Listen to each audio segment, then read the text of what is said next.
ਬਾਹਰਲੇ ਲੋਕ ਜਦੋਂ ਆਪਣੇ ਇੱਧਰ ਫੋਨ ਕਰਦੇ ਆ ਤੇ ਆਪਾਂ ਨੂੰ ਉਮੀਦ ਨਹੀਂ ਹੁੰਦੀ ਕਿ ਉਹ ਆਪਾਂ ਨੂੰ ਕੋਈ ਦੁੱਖ ਤਕਲੀਫ ਦੱਸਣ। ਆਪਾਂ ਨੂੰ ਹਮੇਸ਼ਾ ਐਂ ਹੁੰਦਾ ਕਿ ਉਹ ਇਹੀ ਦੱਸਣ ਵਧੀਆ ਕੰਮ ਚੱਲਦਾ, ਮੈਂ ਬਹੁਤ ਵਧੀਆ ਕਮਾ ਰਿਹਾ, ਹੁਣ ਮੈਂ ਘਰ ਲੈ ਲਿਆ, ਹੁਣ ਮੈਂ ਆਹ ਕਰ ਲਿਆ ਨਾ, ਮੈਂ ਖੁਸ਼ ਹਾਂ। ਕਈ ਵਾਰੀ ਨਾ ਤੁਸੀਂ ਫਿਜ਼ੀਕਲੀ ਨਹੀਂ ਥੱਕੇ ਹੁੰਦੇ, ਸਰੀਰਕ ਤੌਰ ਤੇ ਕਹਿੰਦੀ ਤੁਹਾਨੂੰ ਬਿਲਕੁਲ ਥਕੇਵਾ ਨਹੀਂ ਹੁੰਦਾ, ਪਰ ਤੁਸੀਂ ਮਾਨਸਿਕ ਤੌਰ ਤੇ ਬਹੁਤ ਜ਼ਿਆਦਾ ਥੱਕ ਜਾਂਦੇ ਹੋ। ਉਧਰਲੇ ਲੋਕਾਂ ਦੇ ਲਈ ਨਾ ਮੈਂਟਲ ਹੈਲਥ ਬਹੁਤ ਜ਼ਿਆਦਾ ਇੰਪੋਰਟੈਂਸ ਰੱਖਦੀ ਹੈ ਤੇ ਆਪਣੀ ਕਮਿਊਨਿਟੀ 'ਚ ਤਾਂ ਜ਼ਿਕਰ ਹੀ ਹੈ ਨਹੀਂ ਇਸ ਚੀਜ਼ ਦਾ। ਕਈ ਵਾਰੀ ਇਹ ਹੁੰਦਾ ਤੁਸੀਂ ਅੰਦਰੋਂ ਇੰਨੇ ਭਰੇ ਹੁੰਦੇ, ਤੁਹਾਡੀ ਮਜਬੂਰੀ ਬਣਦੀ ਹੈ ਕਿ ਬਾਹਰ ਵੀ ਤੁਸੀਂ ਸਾਰਿਆਂ ਨੂੰ ਖੁਸ਼ ਹੋ ਕੇ ਮਿਲਣਾ ਹੈ ਨਾ, ਤਾਂ ਉਹ ਚੀਜ਼ ਤੁਹਾਡੇ ਅੰਦਰ ਬਹੁਤ ਜ਼ਿਆਦਾ ਚੀਜ਼ਾਂ ਨੂੰ ਭਰਦੀ ਹੈ ਜਿਹਨੂੰ ਸਾਡੇ ਲੋਕ ਨਹੀਂ ਸਮਝਦੇ। ਉਹਨਾਂ ਦੇ ਲਾਈਫ ਸਟਾਈਲ 'ਚ ਇੱਕ ਸ਼ਬਦ ਆ ਜਿਹਨੂੰ ਬ੍ਰੇਨ ਬ੍ਰੇਕ ਕਹਿੰਦੇ ਨੇਗੇ, ਹੈ ਨਾ। ਉਹ ਕਹਿੰਦੇ ਆਪਦੇ ਦਿਮਾਗ ਨੂੰ ਵੀ ਉਹ ਬ੍ਰੇਕ ਦਿੰਦੇ ਨੇ ਤੇ ਸਾਡੇ ਲਈ ਉਹ ਚੀਜ਼ਾਂ ਐਗਜ਼ਿਸਟ ਹੀ ਨਹੀਂ ਕਰਦੀਆਂ। ਉਹਨਾਂ ਦਾ ਗੈਟ ਟੂਗੇਦਰ ਦਾ ਮਤਲਬ ਹੀ ਸਿਰਫ ਇਹੀ ਹੁੰਦਾ ਕਿ ਆਪਾਂ ਇਕੱਠੇ ਹੋਈਏ, ਗੱਲਾਂ ਕਰੀਏ। ਆਪਣੇ ਕਹਿੰਦੀ ਗੈਟ ਟੂਗੇਦਰ ਇੱਧਰ ਸਿਰਦਰਦੀ ਹੁੰਦਾ। ਸਾਡੇ ਆਲੇ ਦੁਆਲੇ ਰਹਿੰਦੇ ਲੋਕ ਸਾਡੇ ਮਿਜਾਜ ਚੋਂ ਜੱਜ ਕਰਦੇ ਹੁੰਦੇ ਆ ਕਿ ਤੇਰੇ 'ਚ ਕੋਈ ਤਬਦੀਲੀ ਆ। ਜਿਵੇਂ ਤੁਸੀਂ ਥੋੜੇ ਦਿਨ ਪਹਿਲਾਂ ਮੈਨੂੰ ਕਹਿ ਰਹੇ ਸੀ ਗੁਰਦੀਪ ਤੈਨੂੰ ਗੁੱਸਾ ਮੈਂ ਤੁਹਾਨੂੰ ਪੁੱਛਿਆ ਸੀ ਨਾ ਕਿ ਗੁਰਦੀਪ ਤੁਹਾਡੇ ਮੂਡ ਸਵਿੰਗਸ ਹੋ ਰਹੇ ਨੇ। ਇੱਧਰੋਂ ਵਾਲਿਆਂ ਨੂੰ ਇਹ ਲੱਗਦਾ ਹੁੰਦਾ ਵੀ ਜਹਾਜ਼ ਚੜਾਤੇ ਤਾਂ ਹੁਣ ਬਸ ਸਾਡੀ ਜ਼ਿੰਮੇਵਾਰੀ ਖਤਮ ਹੋ ਗਈ। ਪਿਛਲੇ ਵਾਲਿਆਂ ਦੀਆਂ ਜਿਹੜੀਆਂ ਐਕਸਪੈਕਟੇਸ਼ਨਸ ਹੁੰਦੀਆਂ ਨੇ ਨਾ, ਉਹ ਵੀ ਇੱਕ ਤਰ੍ਹਾਂ ਨਾਲ ਸਿਰ ਤੇ ਬੋਝ ਬਣ ਜਾਂਦੀਆਂ ਨੇ, ਉਹ ਵੀ ਫਿਰ ਮੈਂਟਲ ਸਟ੍ਰੈਸ ਦਿੰਦੀਆਂ ਨੇ। ਪਿਛਲੇ ਸਮੇਂ 'ਚ ਇੱਕ ਘਰ 'ਚ 10 ਜੀ ਹੁੰਦੇ ਸੀ, ਕੰਮ ਇੱਕ ਬੰਦਾ ਕਰਦਾ ਸੀ। ਹੁਣ ਇੱਕ ਘਰ 'ਚ 10 ਜੀ ਹੋਣਗੇ ਤਾਂ ਤਕਰੀਬਨ ਨਿਆਣਿਆਂ ਨੂੰ ਛੱਡ ਕੇ ਸਾਰੇ ਕੰਮ ਕਰਦੇ ਨੇ। ਉਹ ਸਿਰਫ ਕੰਟਰੀ ਬਦਲ ਕੇ ਦੂਜੀ ਕਹਿੰਦੇ, ਹੋ ਸਕਦਾ ਉੱਥੇ ਸਾਡੇ ਨਾਲ ਸਹੂਲਤਾਂ ਜ਼ਿਆਦਾ ਹੋਣ, ਪਰ ਉੱਥੇ ਵੀ ਕਮਾ ਕੇ ਹੀ ਖਾਣਾ ਪੈਂਦਾ ਤੇ ਉੱਥੇ ਕਮਾਉਣਾ ਸੌਖਾ ਨਹੀਂ ਹੈਗਾ। ਜਦੋਂ ਆਪਾਂ ਕਹਿੰਦੇ ਨਾ ਬਿਨਾਂ ਗੱਲ ਤੋਂ ਹੀ ਅੱਜ ਮੈਨੂੰ ਕਿਸੇ ਤੇ ਗੁੱਸਾ ਆ ਗਿਆ, ਅਸਲ 'ਚ ਉਸ ਵਕਤ ਤੁਸੀਂ ਅੱਕੇ ਹੁੰਦੇ ਹੋ, ਹਨਾ। ਤੁਹਾਡਾ ਸਰੀਰ ਤਾਂ ਕੰਮ ਕਰੀ ਜਾ ਰਿਹਾ, ਤੁਹਾਡਾ ਮਨ ਥੱਕ ਜਾਂਦਾ ਉਸ ਚੀਜ਼ 'ਚ। ਹੋ ਸਕਦਾ ਹੈ ਕਹਿੰਦੇ ਤੁਹਾਨੂੰ ਬਹੁਤ ਵਧੀਆ ਆਪਣਾ ਕਰੀਅਰ, ਵੈਲ ਪੇਡ ਜੌਬ ਤੁਹਾਨੂੰ ਆਪਣੀ ਛੱਡਣੀ ਪਵੇ ਸਿਰਫ ਆਪਣੇ ਬੱਚੇ ਕਰਕੇ, ਆਪਣੀ ਫੈਮਿਲੀ ਕਰਕੇ। ਕਈ ਵਾਰੀ ਐਵੇਂ ਦਾ ਮਾਹੌਲ ਹੋ ਜਾਂਦਾ ਸੀ। ਮੈਂ ਉਹਦੇ 'ਚ ਇੱਕ ਲਾਈਨ ਲਿਖੀ ਸੀ ਕਿ ਉਸ ਵਕਤ ਨਾ ਤੁਹਾਨੂੰ ਆਪਣਾ ਘਰ ਵਾਲਾ ਵੀ ਸੱਸ ਵਰਗਾ ਲੱਗਣ ਲੱਗ ਜਦੋਂ ਮੇਰੇ ਅੰਦਰ ਸਾਰਾ ਕੁਝ ਭਰ ਜਾਂਦਾ ਤਾਂ ਮੇਰੇ ਕੋਲ ਕੁਝ ਕਹਿਣ ਲਈ ਇਹ ਨਹੀਂ ਹੁੰਦਾ ਕਿ 2 ਮਿੰਟ ਮੇਰੇ ਨਿਆਣੇ ਨੂੰ ਕੋਈ ਫੜ ਲਵੇ, ਮੈਂ ਬਾਥਰੂਮ ਜਾ ਆਵਾਂ, ਹਨਾ। ਜੇ ਤੁਸੀਂ ਥੋੜਾ ਜਿਹਾ ਮੈਨੂੰ ਲੱਗਦਾ ਆਪਣੇ ਬਾਰੇ ਨਹੀਂ ਸੋਚਣਾ ਸ਼ੁਰੂ ਕਰੋਗੇ ਨਾ, ਫਿਰ ਤੁਸੀਂ ਜਿੰਨਾ ਮਰਜ਼ੀ ਕਮਾਈ ਜਾਓ, ਜਿੰਨੇ ਮਰਜ਼ੀ ਵਧੀਆ ਮਾਹੌਲ 'ਚ ਰਹੋਗੇ, ਤੁਹਾਨੂੰ ਡਿਪਰੈਸ਼ਨ ਆਊਗਾ ਹੀ ਆਊਗਾ। ਸਾਰੀਆਂ ਚੀਜ਼ਾਂ ਇੱਕ ਪਾਸੇ ਚੱਲਦੀਆਂ ਰਹਿਣ ਦਿਓ, ਪਰ ਸਾਰਾ ਕੁਝ ਉਦੋਂ ਹੀ ਚੰਗਾ ਲੱਗੂਗਾ ਜਦੋਂ ਤੁਸੀਂ ਮਾਨਸਿਕ ਤੌਰ ਤੇ, ਸਰੀਰਕ ਤੌਰ ਤੇ ਤੰਦਰੁਸਤ ਹੋਵੋਗੇ। ਆਪਣੇ ਕੋਲੇ ਸਿਰਫ ਇਹ ਇੱਕ ਮੌਕਾ ਵੀ ਜਦੋਂ ਅਸੀਂ ਅੱਕ ਜਾਾਂਗੇ, ਅਸੀਂ ਕਵਾਂਗੇ ਮੈਂ ਨਹੀਂ ਅੱਜ ਤੋਂ ਬਾਅਦ ਨੌਕਰੀ ਕਰਨੀ, ਮੈਂ ਨਹੀਂ ਅੱਜ ਤੋਂ ਬਾਅਦ ਕਮਾਉਣਾ। ਬੰਦੇ ਕੋਲ ਇਹ ਚਾਂਸ ਵੀ ਨਹੀਂ ਹੈਗਾ।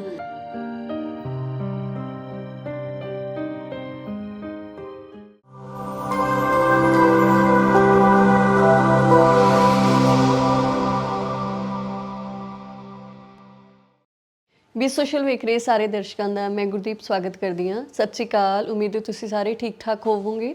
ਪ੍ਰੋਗਰਾਮ ਗੱਲ ਤੇ ਗੱਲ ਦਾ ਨਵਾਂ ਐਪੀਸੋਡ ਲੈ ਕੇ ਇੱਕ ਵਾਰ ਫਿਰ ਤੋਂ ਹਾਜ਼ਰ ਹਾਂ।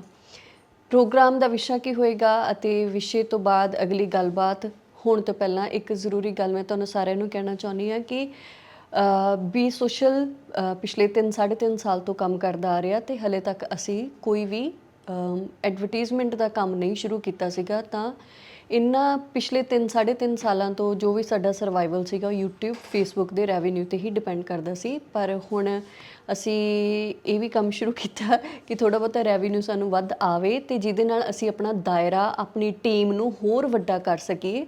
ਤਾਂ ਜੇ ਤੁਸੀਂ ਆਪਣਾ ਬਿਜ਼ਨਸ ਪ੍ਰਮੋਟ ਕਰਨਾ ਚਾਹੁੰਦੇ ਹੋ, ਕੋਈ ਵੀ ਤੁਸੀਂ ਆਪਣਾ ਬ੍ਰਾਂਡ ਆ ਉਹਦਾ ਇਸ਼ਤਿਹਾਰ ਦੇਣਾ ਚਾਹੁੰਦੇ ਹੋ, ਵੀ ਸੋਸ਼ਲ 'ਤੇ ਤੁਸੀਂ ਸੰਪਰਕ ਕਰ ਸਕਦੇ ਹੋ।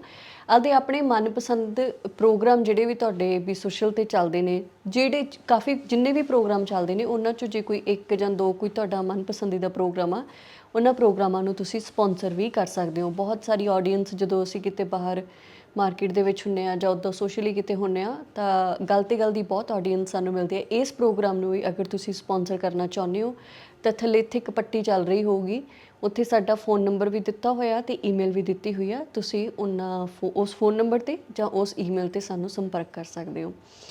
ਤੇ ਗੱਲ 'ਤੇ ਗੱਲ ਦਾ ਜਿਹੜਾ ਅੱਜ ਵਿਸ਼ਾ ਹੋਊਗਾ ਤੇ ਉਹ ਇਹ ਹੈ ਕਿ ਬਾਹਰ ਰਹਿੰਦੇ ਲੋਕਾਂ ਦੀ ਜਿਹੜੀ ਮਾਨਸਿਕ ਸਿਹਤ ਕੰਮ ਕਰਦੇ ਦੌਰਾਨ ਜੋ ਬਣ ਜਾਂਦੀ ਆ, ਜਾਂ ਕਿਹੋ ਜਿਹੀ ਹੋਣੀ ਚਾਹੀਦੀ ਆ, ਜਾਂ ਕੀ ਚੀਜ਼ਾਂ ਹੋਣੀਆਂ ਚਾਹੀਦੀਆਂ ਨੇ ਜਿਨ੍ਹਾਂ ਦੇ ਨਾਲ ਉਹਨਾਂ ਦੀ ਮਾਨਸਿਕ ਸਿਹਤ ਵਧੀਆ ਰਹਿ ਸਕੇ, ਕਿਉਂਕਿ ਉੱਧਰ ਸਮੇਂ ਦੀ ਬਹੁਤ ਦਿੱਕਤ ਹੁੰਦੀ ਹੈ। ਅਤੇ ਦੂਸਰਾ ਇਹ ਆ ਕਿ ਆਪਾਂ ਜਦੋਂ ਕੰਮ ਕਰਕੇ ਘਰੇ ਜਾਂਦੇ ਹਾਂ, ਕਈ ਵਾਰ ਗਵਾਂਢ 'ਚ ਕੋਈ ਖੜਾ ਹੁੰਦਾ ਜਾਂ ਤੁਹਾਨੂੰ ਮਿਲ ਗਿਆ, ਜਾਂ ਤੁਹਾਡੇ ਕੰਮ 'ਤੇ ਤੁਹਾਡੇ ਸਾਰੇ ਆਪਣੇ ਲੋਕ ਹੁੰਦੇ ਨੇ, ਆਪਣੀ ਕਮਿਊਨਿਟੀ ਦੇ ਹੁੰਦੇ ਨੇ, ਬਹੁਤ ਸਾਰੇ ਰਿਸ਼ਤੇਦਾਰ ਤੁਹਾਡੇ ਆਲੇ ਦੁਆਲੇ ਹੁੰਦੇ ਨੇ ਜਾਂ ਘਰ ਦੇ ਵਿੱਚ ਬਹੁਤ ਸਾਰੇ ਪਰਿਵਾਰਕ ਮੈਂਬਰ ਹੁੰਦੇ ਨੇ ਜਿਨ੍ਹਾਂ ਨੂੰ ਤੁਸੀਂ ਕੰਮ ਤੋਂ ਬਾਅਦ ਜਾ ਕੇ ਮਿਲ ਸਕਦੇ ਹੋ ਤੇ ਤੁਹਾਡੇ ਘਰੇ ਜਾਂਦਿਆਂ ਨੂੰ ਤੁਹਾਡੇ ਕਾਫੀ ਸਾਰੇ ਕੰਮ ਉਹ ਪਹਿਲਾਂ ਤੋਂ ਹੀ ਕਰਕੇ ਰੱਖੇ ਪਏ ਹੁੰਦੇ ਨੇ ਜਿਹਦੇ ਨਾਲ ਤੁਹਾਨੂੰ ਕਾਫੀ ਮਦਦ ਮਿਲਦੀ ਆ।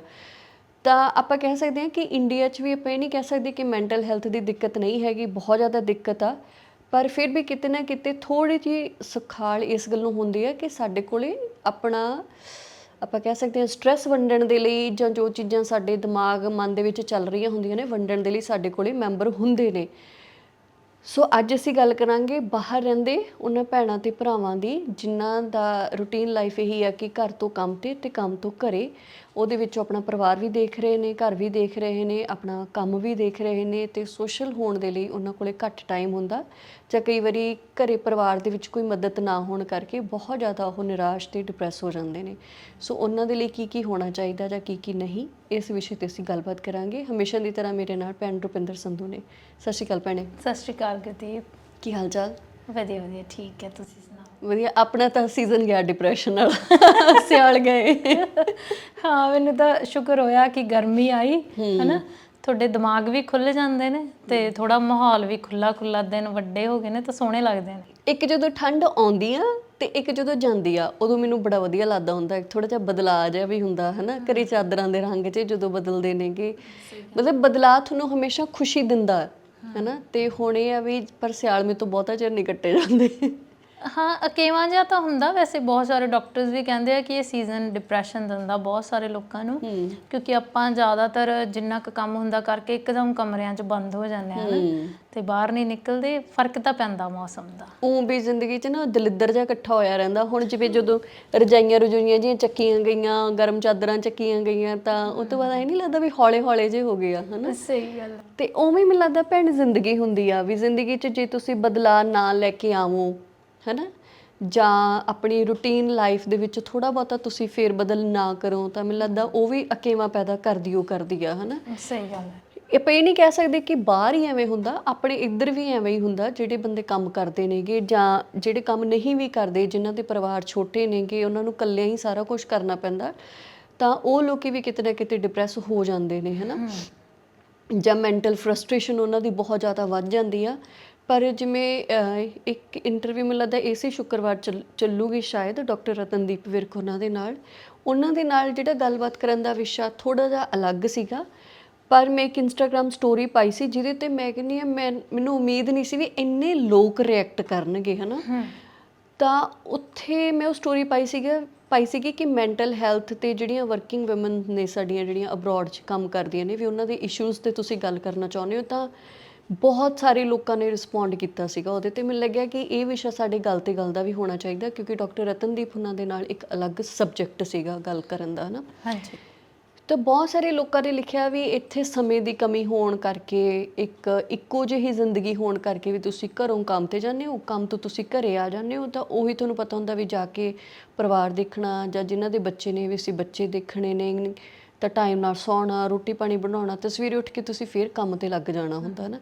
ਉਹ ਕਹਿੰਦੇ ਕਈ ਵਾਰੀ ਤੁਹਾਨੂੰ ਇੰਨਾ ਜ਼ਿਆਦਾ ਡਿਪਰੈਸ ਕਰ ਦਿੰਦੀਆਂ ਨੇ ਚੀਜ਼ਾਂ, ਤੇ ਉਸ ਤੋਂ ਵੀ ਬੁਰੀ ਗੱਲ ਇਹ ਹੁੰਦੀ ਹੈ ਕਿ ਜੋ ਤੁਸੀਂ ਮਹਿਸੂਸ ਕਰ ਰਹੇ ਹੁੰਦੇ ਹੋ ਉਹਨੂੰ ਦੱਸਣ ਦੇ ਲਈ ਤੁਹਾਡੇ ਕੋਲ ਕੋਈ ਪਰਸਨ ਹੀ ਨਹੀਂ ਹੁੰਦਾ ਹੈ ਨਾ।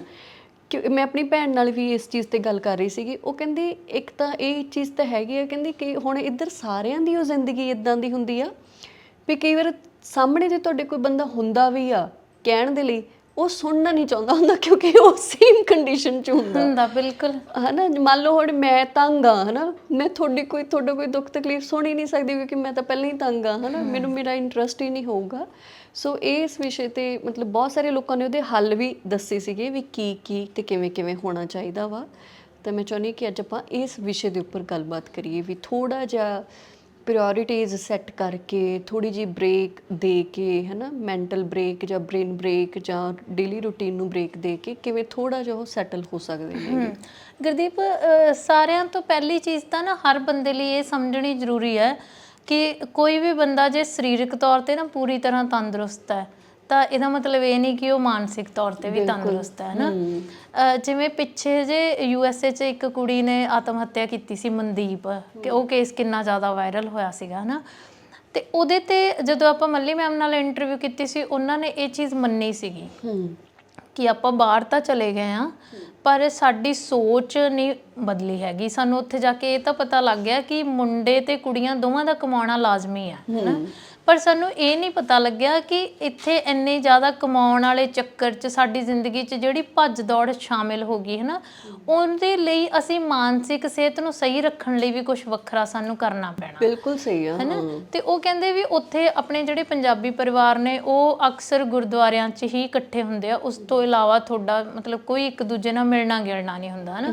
ਤੇ ਬਹੁਤ ਜ਼ਿਆਦਾ ਕਈ ਵਾਰੀ ਆਪਾਂ ਸੰਗ ਸ਼ਰਮ ਦੇ ਵਿੱਚ ਆਪਣੀਆਂ ਕਈ ਬਹੁਤ ਇਹੋ ਜਿਹੀਆਂ ਸਮੱਸਿਆਵਾਂ ਆਉਂਦੀਆਂ ਨੇ ਜਿਨ੍ਹਾਂ ਬਾਰੇ ਆਪਾਂ ਗੱਲਾਂ ਹੀ ਨਹੀਂ ਕਰਦੇ, ਹੈ ਨਾ। ਬਾਹਰਲੇ ਲੋਕ ਜਦੋਂ ਆਪਣੇ ਇੱਧਰ ਫੋਨ ਕਰਦੇ ਆ ਤੇ ਆਪਾਂ ਨੂੰ ਉਮੀਦ ਨਹੀਂ ਹੁੰਦੀ ਕਿ ਉਹ ਆਪਾਂ ਨੂੰ ਕੋਈ ਦੁੱਖ ਤਕਲੀਫ ਦੱਸਣ। ਆਪਾਂ ਨੂੰ ਹਮੇਸ਼ਾ ਐਂ ਹੁੰਦਾ ਕਿ ਉਹ ਇਹੀ ਦੱਸਣ ਵਧੀਆ ਕੰਮ ਚੱਲਦਾ, ਮੈਂ ਬਹੁਤ ਵਧੀਆ ਕਮਾ ਰਿਹਾ, ਹੁਣ ਮੈਂ ਘਰ ਲੈ ਲਿਆ, ਹੁਣ ਮੈਂ ਆਹ ਕਰ ਲਿਆ ਨਾ, ਮੈਂ ਖੁਸ਼ ਹਾਂ।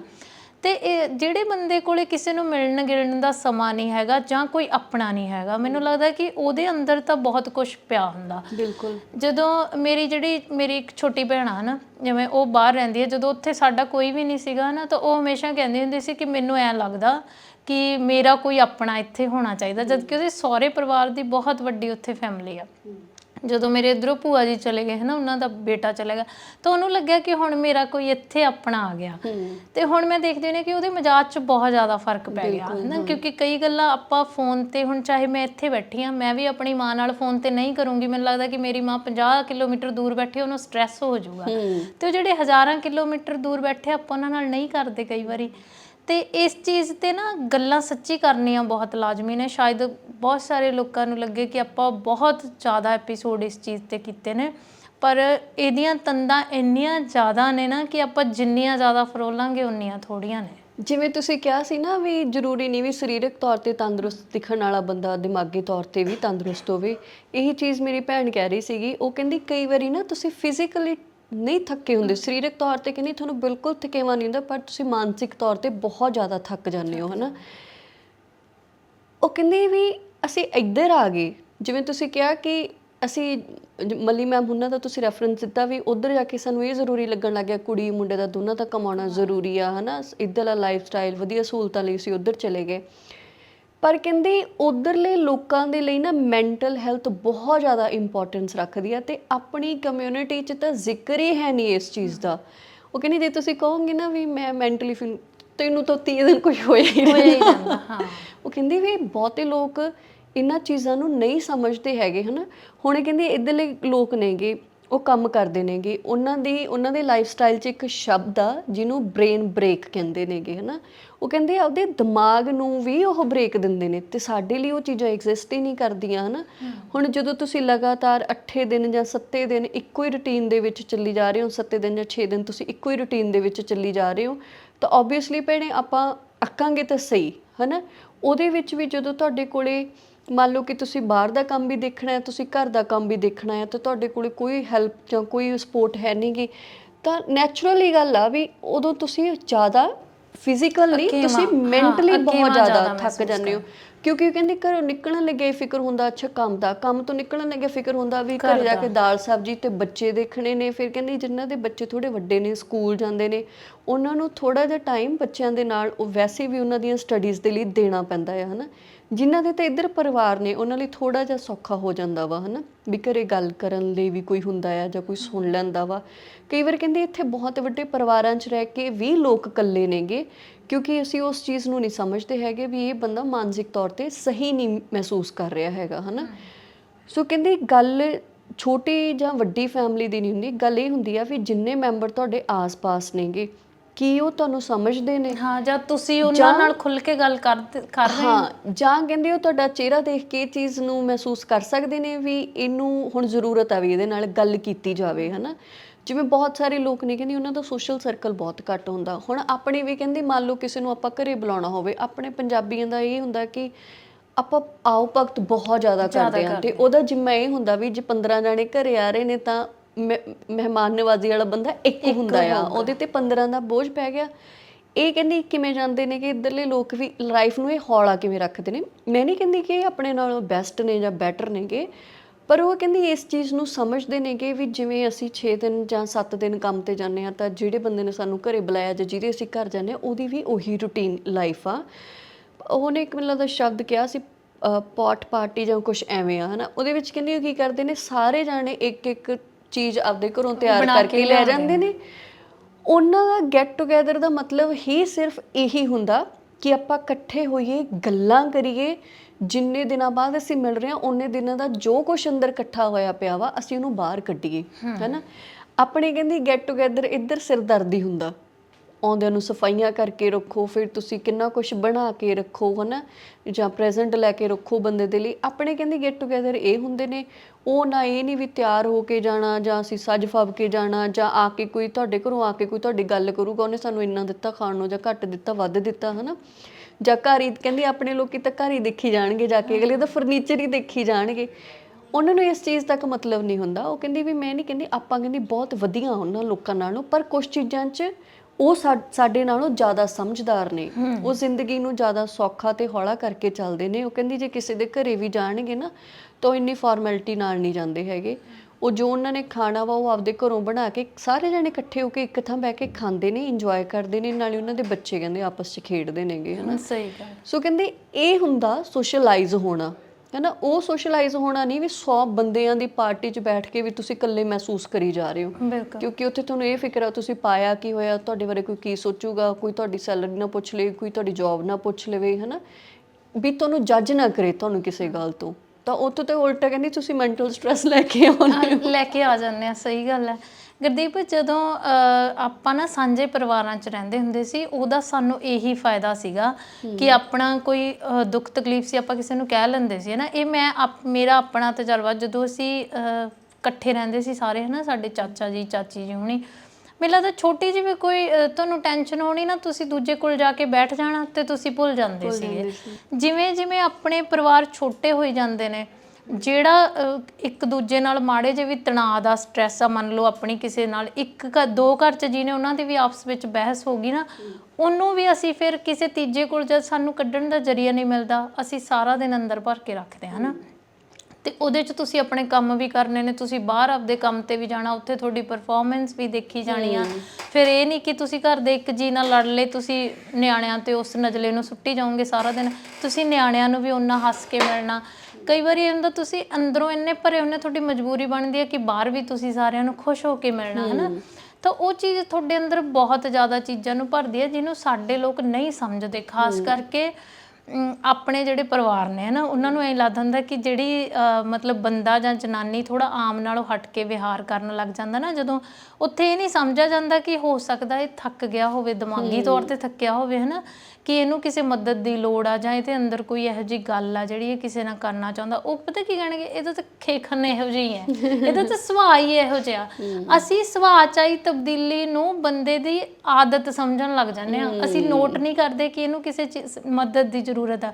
ਜਿਵੇਂ ਦੀਪਿਕਾ ਪਾਦੂਕੋਣ ਨੂੰ ਕਿਸੇ ਨੇ ਇੰਟਰਵਿਊ 'ਚ ਪੁੱਛਿਆ ਸੀ ਕਿ ਤੁਸੀਂ ਜਦੋਂ ਡਿਪਰੈਸ਼ਨ ਬਾਰੇ ਦੱਸਿਆ ਆਪਦੇ ਬਾਰੇ, ਤੁਹਾਨੂੰ ਕਿਵੇਂ ਪਤਾ ਲੱਗਿਆ ਕਿ ਤੁਹਾਨੂੰ ਡਿਪਰੈਸ਼ਨ ਆ? ਉਹ ਕਹਿੰਦੀ ਮੈਨੂੰ ਨਹੀਂ ਸੀ ਪਤਾ ਲੱਗਿਆ, ਮੇਰੀ ਮਦਰ ਨੂੰ ਪਤਾ ਲੱਗਿਆ ਸੀ ਵੀ ਜਦੋਂ ਮੈਂ ਛੋਟੀ ਛੋਟੀ ਗੱਲ ਤੇ ਇਮੋਸ਼ਨਲ ਹੋਣ ਲੱਗ ਗਈ, ਜਦੋਂ ਮੈਂ ਛੋਟੀ ਛੋਟੀ ਗੱਲ ਤੇ ਰੋਣ ਲੱਗ ਗਈ, ਜਦ ਕਿ ਉਸ ਕੁੜੀ ਦੀ ਜ਼ਿੰਦਗੀ 'ਚ ਸਭ ਕੁਛ ਹੈ। ਆਪਾਂ ਕਹੀਏ ਕਿ ਕਿਸੇ ਬੰਦੇ ਨੂੰ ਕੋਈ ਕਮੀ ਹੋਵੇ ਤਾਂ ਉਹਨੂੰ ਡਿਪਰੈਸ਼ਨ ਹੋ ਸਕਦਾ ਹੈ ਨਾ। ਤੇ ਕਹਿੰਦੀ ਮੇਰੀ ਮਦਰ ਨੇ ਮੈਨੂੰ ਨੋਟ ਕੀਤਾ ਵੀ ਤੂੰ ਠੀਕ ਨਹੀਂ ਹੈ ਨਾ, ਤੈਨੂੰ ਸਾਈਕੈਟ੍ਰਿਕ ਦੀ ਜਾਂ ਤੈਨੂੰ ਕਿਸੇ ਡਾਕਟਰ ਦੀ ਜ਼ਰੂਰਤ ਹੈ। ਤੇ ਉਹ ਉਸ ਚੀਜ਼ ਤੋਂ ਬਾਅਦ ਉਹਨੂੰ ਪਤਾ ਲੱਗਿਆ ਕਿ ਮੈਨੂੰ ਮੈਂ ਮਤਲਬ ਕਿੰਨੀ ਜ਼ਿਆਦਾ ਇਸ ਚੀਜ਼ 'ਚ ਮੈਂ ਆ ਗਈ ਕਿ ਮੈਨੂੰ ਇੰਨਾ ਜ਼ਿਆਦਾ ਡਿਪਰੈਸ਼ਨ ਹੈ ਨਾ। ਸਾਡੇ ਆਲੇ ਦੁਆਲੇ ਕਈ ਵਾਰੀ ਕਹਿੰਦੇ ਕਿ ਬੰਦੇ ਨੂੰ ਖੁਦ ਨੂੰ ਨਹੀਂ ਪਤਾ ਹੁੰਦਾ ਕਿ ਮੈਨੂੰ ਇਹ ਪ੍ਰੋਬਲਮ ਆ ਨਾ।